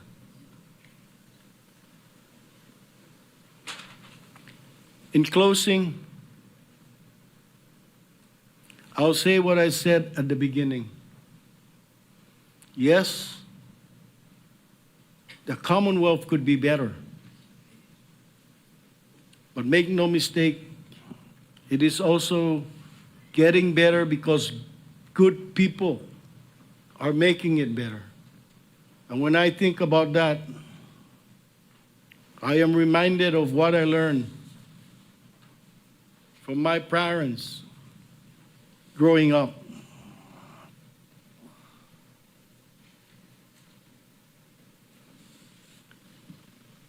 Many of us know that the state of our islands was not great back then. Many of us in this audience grew up in those days. There were barely any flights coming in or out, and many still travel by boat between the islands. The time we were still recovering from a war that devastated our islands, and save for some government spending from the trust area administration, there was barely any economic activity.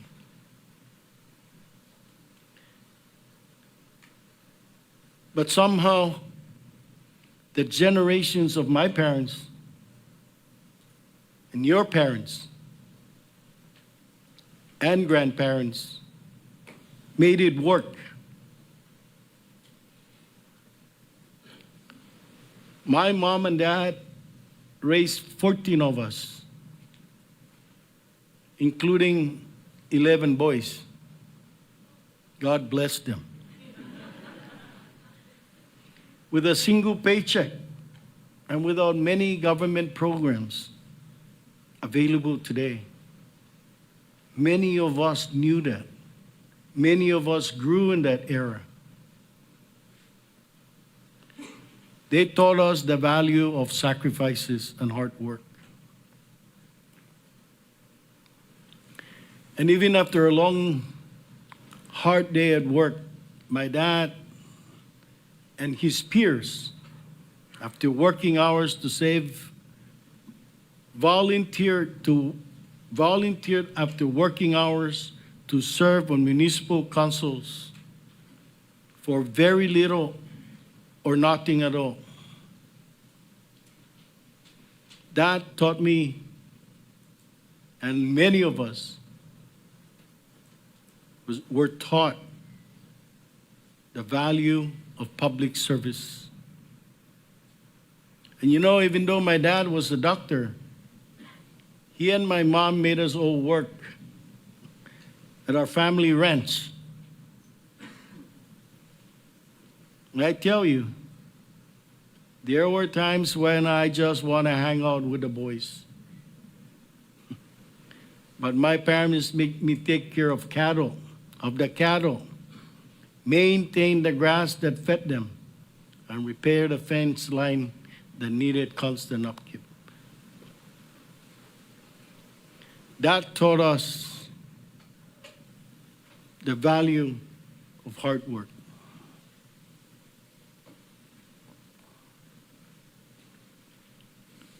Sacrifice, public service, and hard work.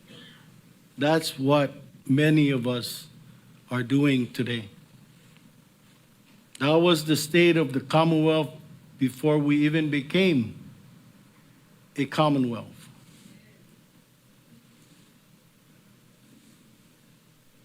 And you know, sometimes I think that perhaps that's the state of mind that we need to return to. We need to return to a state where we sacrifice instant gratification in favor of long-term sustainability for all the members of our community.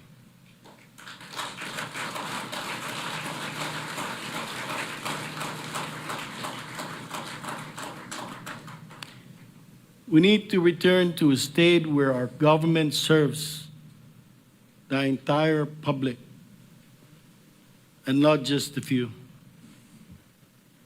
We need to return to a state where instead of falling for easy, quick fixes, we put in the hard work that is going to make our Commonwealth better for our people today and better for generations to come. Together, we can get there. Together, we will get there. Thank you, Jesus Mosi, Giliso, and may God bless us all. God bless the Commonwealth of the Northern Mariana Islands.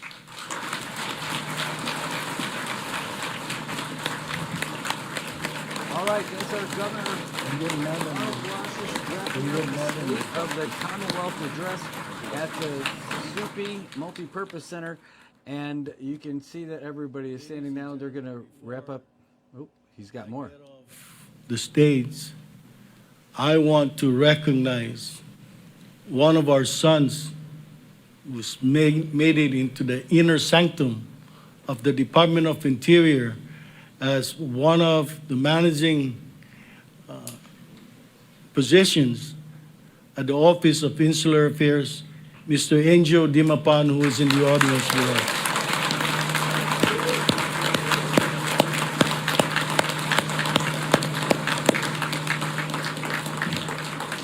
Thank you for joining us, Angel.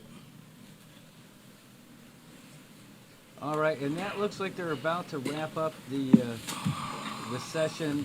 They got some closing things, but the stuff is done. The State of the Commonwealth is wrapped up now.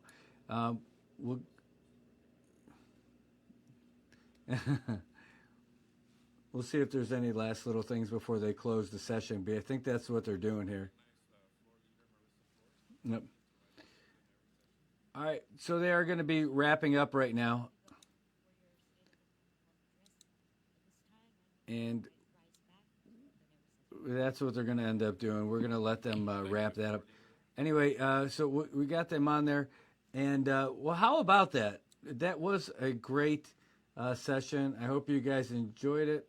They're wrapping up right now. Taking the vote. The ayes have it. The motion carries. We are now back to our plenary session. And before we adjourn, I'd just like to thank everyone for making the time to come and listen to Honorable Governor Arnold I. Palacios as he delivered the State of the Commonwealth Address.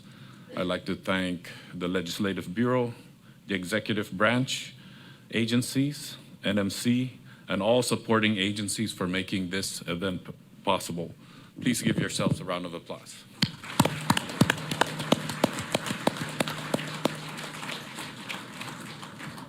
And now with that said, I now recognize again Floor Leader Marissa Flores for a motion to adjourn. Floor Leader. Thank you, Mr. Chairman. I move to adjourn this joint session, subject to the call of the Speaker of the House and the President of the Senate. Thank you. Thank you for the second, members. A motion has been made by the floor leader for adjournment, and it has been seconded. Any discussions? Ready? All right. All in favor for the adjournment, please say aye.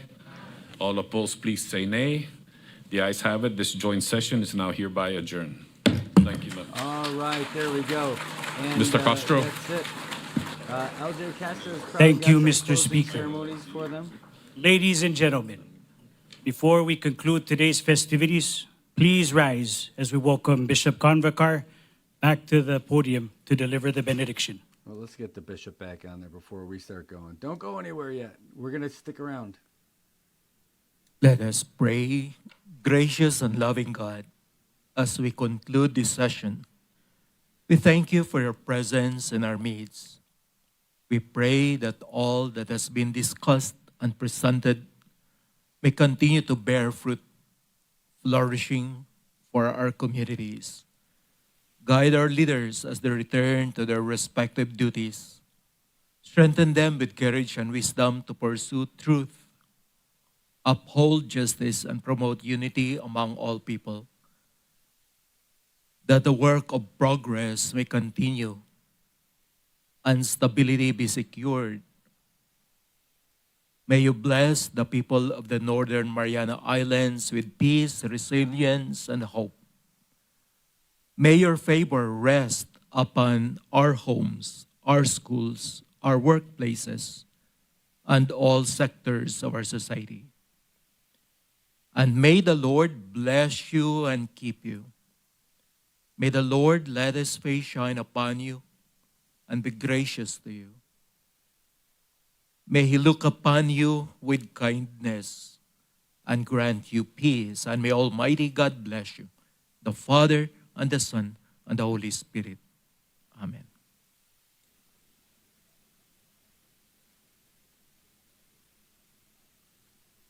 Thank you very much, once again, Your Excellency. Ladies and gentlemen, and distinguished guests, this concludes today's proceedings. Once again, on behalf of the 24th Northern Marianas Commonwealth Legislature, and of course, the Honorable Arnold I. Palacios, Governor of the Commonwealth, undang klunes Jesus maasi, zanolamay, for your presence today. Thank you, and have a great rest of the day. All right, so that's going to wrap up the State of the Commonwealth. Now, you know what's interesting about that is that they've got to bring their colors back. And the they're going to take a group photo as that goes on. All right, so let's do this. Let's go back to the good old main thing. So that's it. They're all going to take a photo. They're going to wrap up, and that's going to be it for the State of the Commonwealth from the Multipurpose Center in Susupe. That's not it for us, though. We've got a little bit of a show left to go because I want to hear what you guys have to say. It certainly is going to be an important deal. Let's mute what's going on for the rest of it there. Anyway, so yeah, you can see that there's still folks are shaking hands and making their way out of the ceremony. And I'll tell you what, the State of the Commonwealth is pretty good. You listen to the State of the Commonwealth Address, pardon me, is pretty good. I'm not making a statement about the overall health of the Commonwealth. I'm not getting in that game. But I will say it was really interesting to hear, to see how it was structured. I look at it from a couple of different points of view. One, hear what the governor had to say, and is there going to be optimism in there? Is it just going to be pessimism? Is it going to be, are you going to talk about some of the real hard-hitting facts? And how is he going to structure it? You know, even putting one of these things together is not an easy thing. And who's putting it together for the governor and his team? And I liked it. I thought it was pretty good. I mean, he started off right from the beginning. What I really liked, he took a moment of silence for the late Oscar Babalta, the governor's special assistant, who passed away earlier this year. But some of the big facts that he talked about, or some of the big statements that the governor made. He said that the state of the Commonwealth could be better. The economy could be better. Could be better was the theme throughout the whole show and the whole day. He said, and life here could be better. He said, but the main thing is that he wants to focus on the long-term solutions to benefit everyone, not just the few. And that, again, was a big part of what he was saying as well. So, by the way, I'm going to move some things around over here so it's easier for me to see you guys. I do have a little bit of a limited setup over here compared to what we had before. But this is your opportunity. You guys can give us a call and weigh in. What did you think about the State of the Commonwealth Address? You can give us a call at 670-789-2323. You can WhatsApp us at that as well, 670-789-2323. And you can message us right there in the comments. I see a number of you guys are still there, and so please do. Let's run down a bunch of the things that the governor said. He said that everything he's done since taking office has not been a haphazard approach, saying that the first thing they went to do was stabilize the finances and rebuild the infrastructure. He said the finances were the big thing, and he blamed the previous administration. He said everything was a mess. Our coffers were stripped bare. Even the offices were stripped bare. He said that our deficit was over $500 million. And he said, and he's like, how did this happen? Well, a lot of questionable expenses. And he talked a lot about some questionable costs that were made. He said that he referenced a sanitizing contract for the multipurpose center. Remember, that was a big thing that former Representative Ed Probst talked a lot about prior to a couple of elections. He also talked about spending $1 million on the horse course. He said that the state of the government, when he took over as governor, the finances, it was like a super typhoon ripped through our government finances. And what's the first thing you do after a typhoon? You got to clean up. So he said that that's what they've done. He was happy how they restored the government to 80 working hours, ending the austerity. When he did that, when he said that, you would think that in a friendly room, in the friendly confines, like the multipurpose building today, when it's filled with all those folks, that it might get a round of applause. But there was one person who clapped, and it took a while. I mean, it took a while before that person was joined by other people clapping. I was really surprised by that. I mean, I thought that you couldn't be in a more welcoming place, and it didn't work out quite like that. What else happened? He said, but the governor was saying, hey, the most important thing, that they did their best to get the CNMI's financial house in order.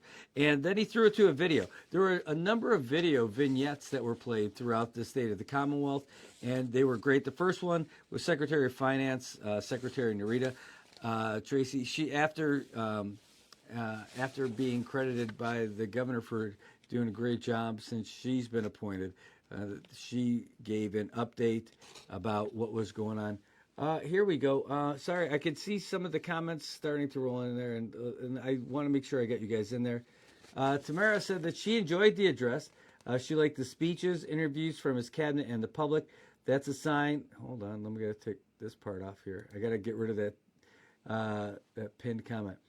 I said that's a sign of strong leadership. The governor is holding every department accountable by having them report on what's being done. And then he shared that directly with the public. It's about transparency and making sure the people are informed on how the government is working for them. And that communication is exactly what a good governance looks like. Great job. Yeah, you know what, Tamara, before we get back to the notes, that's it. That's exactly it. I've thought about how I would do it if I were tasked with doing a State of the Commonwealth for a governor. And that's the same. That's exactly how it works. You have to get the reports from the departments, from all those cabinet level positions, and you write it based on that. What's been going on? Because the State of the Commonwealth is something we have not heard for a long time. I think the last one, am I correct? It was 2018, the last time we heard it. There was a push to get one done just prior to the last election, last general election.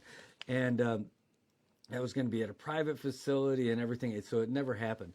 But this is the first time we've had a State of the Commonwealth. This is something we're supposed to get every year, and it just hasn't happened. So kudos for getting it done on that. So I hear you, though. I mean, that's it. It's supposed to be an update on everything. And that's kind of what we got today. Hey, okay, so back to the notes, though. After Secretary Narita wrapped up, he moved on to the legislature, and he said that, hey, we need help from the legislature. And he said that when the government gets into spots where money is an issue, so many people turn to the government, said we need to have a smaller government. And that's where the governor put on his cape and became the defender, or picked up a shield and a sword and became the defender of government employees. He said, don't pick on public servants. He said that a lot of people took aim at the folks who work for the government, said that we should reduce the government, but then he talked about the teachers, the municipal workers, and the first responders. And then that's when things started getting a little bit rosier. And he said the state of the Commonwealth is getting better. And he started talking about DPS. And he said he credited the commissioner, Macaranas, for raising the level of professionalism and standards within the police force. This one was an interesting one, though, because he said that arrests were up, but crime rates were down. I'm not sure how that works. I have a small brain. It doesn't always work that well. Maybe that just means that they're following up on the things that they've been doing and deterring crime. So that was there. He also credited Greg Fittiel, someone who handled a phone call for 911 with someone who was hysterical, dealing with a child that was non-responsive, and that through the phone walked them through the CPR procedure to save that person's life. That's amazing. He also spoke about Homeland Security Emergency Management Director Franklin Babauta and the fine job that he's doing over there. Then he talked about the successes of our local health care corporation, talked about the advances in telemedicine, how they were able to get that health network together so that it had reduced our medical referral from $19 million to $6. That's pretty massive. That it's not, he didn't reduce it by $6 million. They reduced it to $6 million from 19. Fantastic. Also talked about the philanthropic donation from the Helmsley Foundation, without naming them. He also reached out to, or he commented on NMC and the Green Growth Initiative and everything that's been going on there, which segue nicely into the next video vignette, where you got to see Commissioner Macaranas in there, George Cruz, and Patty Coleman. Hey, you know it's going your way if you got Patty Coleman in your video saying good things about you. And she was actually talking about all the work that they've been doing and for sustainability. And that's another one of the core tenets of this state of the Commonwealth, about the move toward having a CNMI that is safer, healthier, and cleaner. They also reached out to Simone and Crystal De Leon Guerrero from Kumoy Farms and for what they've been doing. Then the governor moved on to infrastructure. He talked about some of the road projects that he was doing through around the Back Island Road and the Beach Road project and road work all over the place. And he then acknowledged the folks over at Planning and Development and for getting so close. They're not done yet, but coming close to wrapping up the Garapan Revitalization Project. I think the only thing they're missing now are those solar-powered lights. And then he said that this year more stuff is coming when they break ground on the new improvements to the Oleai Sports Complex and the Commonwealth Community and Cultural Center. That's going to happen over at Civic Center Beach. He also reached out to acknowledge the folks from NMHC, talked about the grants that they were able to get that have really helped improve the lives of so many here in Saipan. And then it flowed into another vignette, another video. We had John Saludas on from HBR Incorporated. Then he had John Stewart on from Micronesian Air Cargo / Micronesian Air Connections. And then Michael Sablon from Triple J, talking about some of the infrastructure that they've done and how to continue to reinvest in the community. Then he went off script a little bit, and he thanked a lot of the people that were in the audience who have been making a big deal. I think maybe he saw Epi Cabrera because he reached out and talked about the folks from Grants Management. You could tell he went off script because he wasn't looking at the iPad.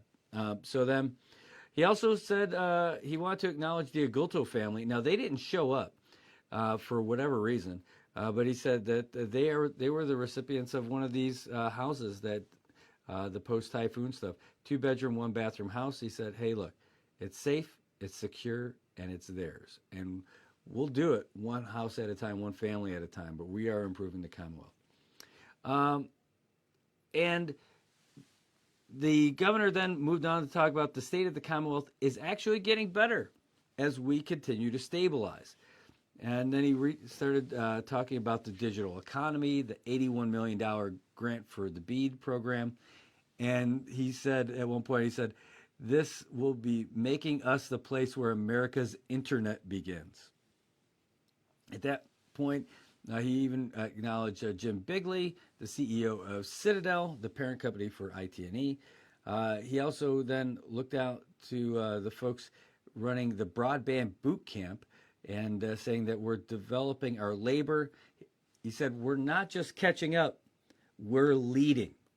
And that's a great thing to hear about. And then they acknowledged, they acknowledged him. Maybe it was later, because I'm sure I wrote it down.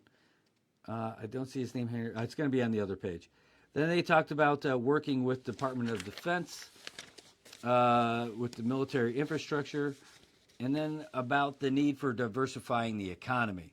He talked about the QC programs that they're working on, also the Opportunity Zone programs, and he credited Derek Sasimoto from CEDA, the Commonwealth Economic Development Agency. He also credited the Trade Council of the Marianas. Talked about the Small Business Development Center Network over at NMC. Then he talked about the foreign students who might be coming over to NMC, which I wrote a little note here, a little tongue-in-cheek, saying maybe we're going to be able to scoop up those folks who are going to Harvard who aren't going to be able to go there anymore. If you're not following the stuff that's happening in the mainland, you might not get this one.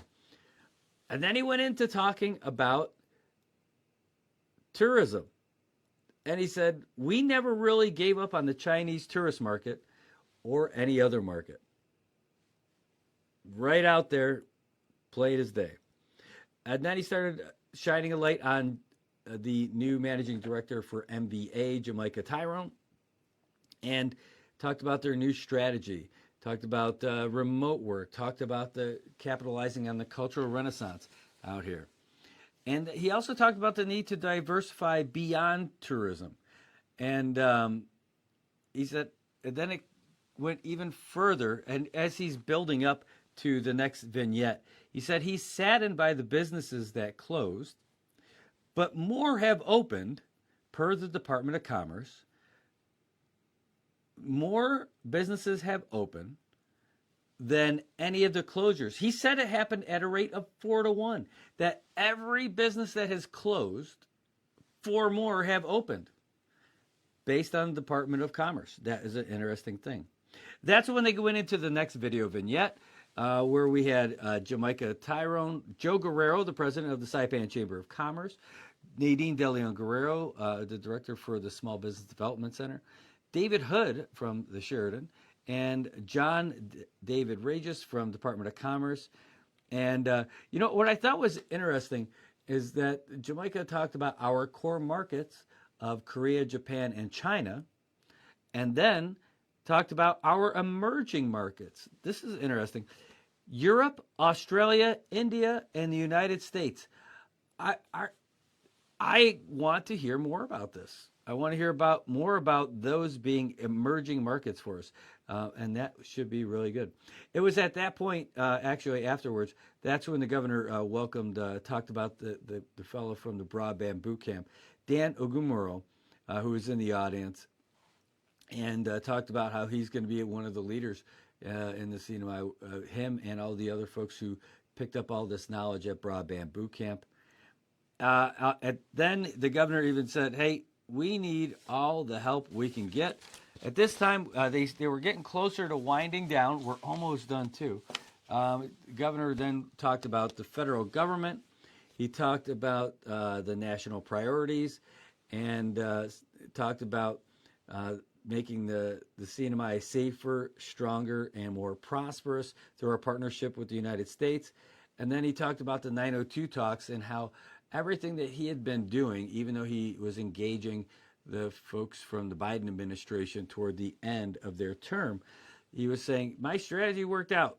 It worked out because as of April 24th, President of the United States directed his staff to reopen the 902 talks so they don't have to start from scratch and they can continue where they left off. I know that was one of the big talking points, that those 902 talks prior to the election weren't really going to be a big deal prior to this last election because that it was more of a political stunt because it wasn't going to matter because the new administration was going to take over and everyone's going to get sacked.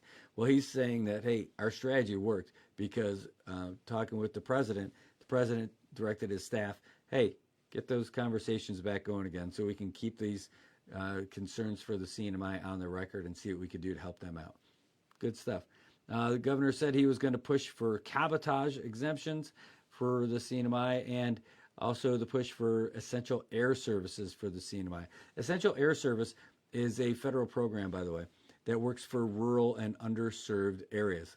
We're pretty prime candidates for that, where there's federal money that goes in to help to ensure that the folks who live in those underserved areas can get the air service that they need. This happens all over the place. And when we were in Washington, D.C., we heard that from multiple United States congressmen in our meetings with them. They said, well, geez, how come you guys aren't getting essential air services? Bam. That's a great thing for us. Although there are folks who are trying to get rid of essential air service altogether. They're actually trying to not get rid of it and get us on it. So hopefully that works. At that point, the governor went into his closing and he said, hey, yeah, it could be better, but it's getting better and good people are making it better. He talked about growing up in a house with 14 kids. And how did his parents do it with 11 boys? But he said they did it through sacrifice, public service, and hard work. He said that was the state of the Commonwealth before we ever became a Commonwealth. He said we need to return to a state when we sacrifice instant gratification in favor of long-term sustainability for all members of our community. That is a strong closing right there, folks. Let me say it again. He said, we need to return to a state where we sacrifice instant gratification in favor of long-term sustainability for all members of our community. That's pretty good. That sounds like it's coming from your parents, by the way. He even talked about it. He's like, hey, growing up, there are days I just want to hang out with the boys. But I had to mend fences. I had to go and prepare the grass for those cattle.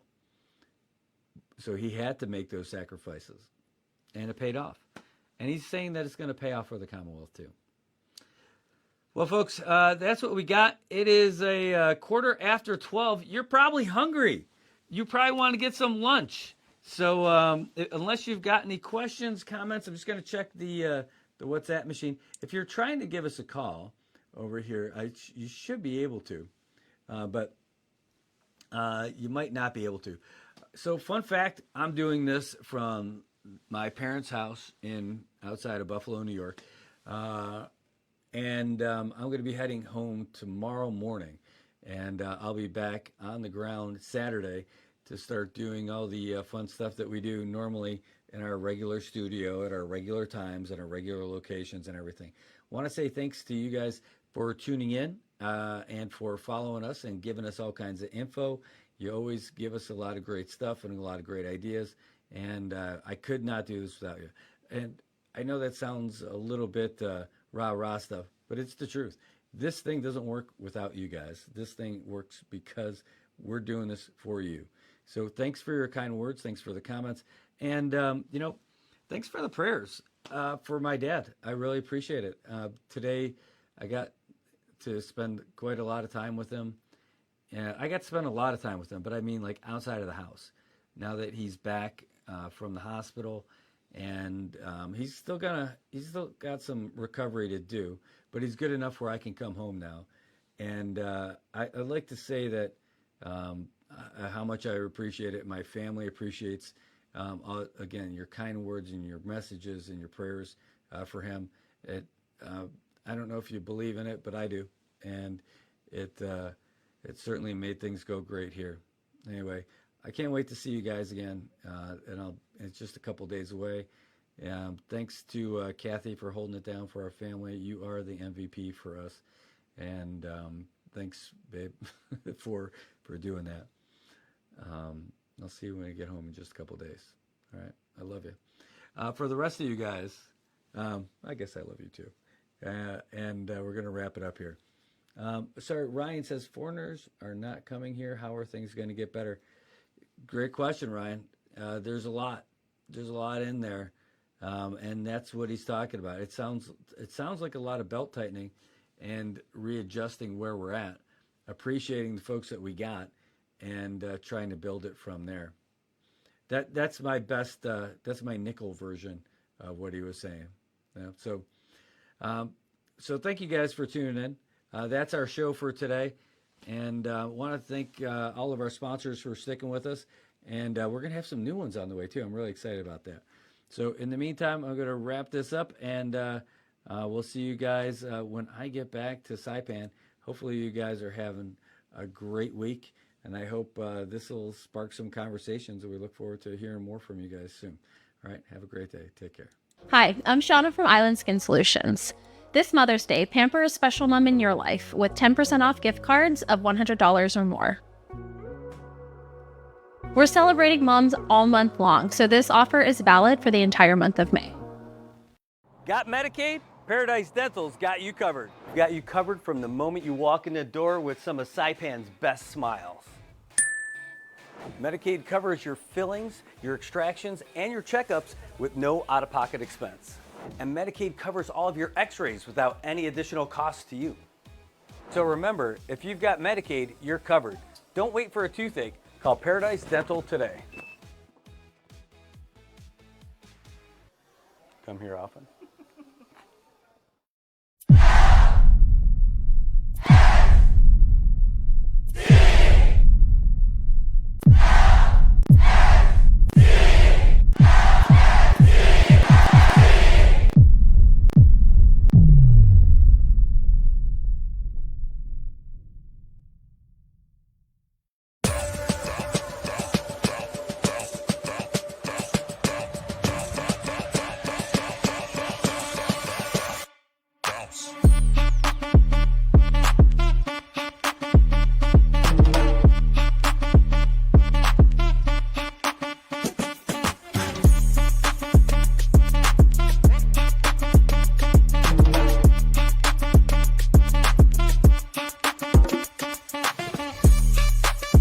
Hi, I'm Shauna Brenfleck, nurse practitioner and owner of Island Skin Solutions and Wellness Clinic.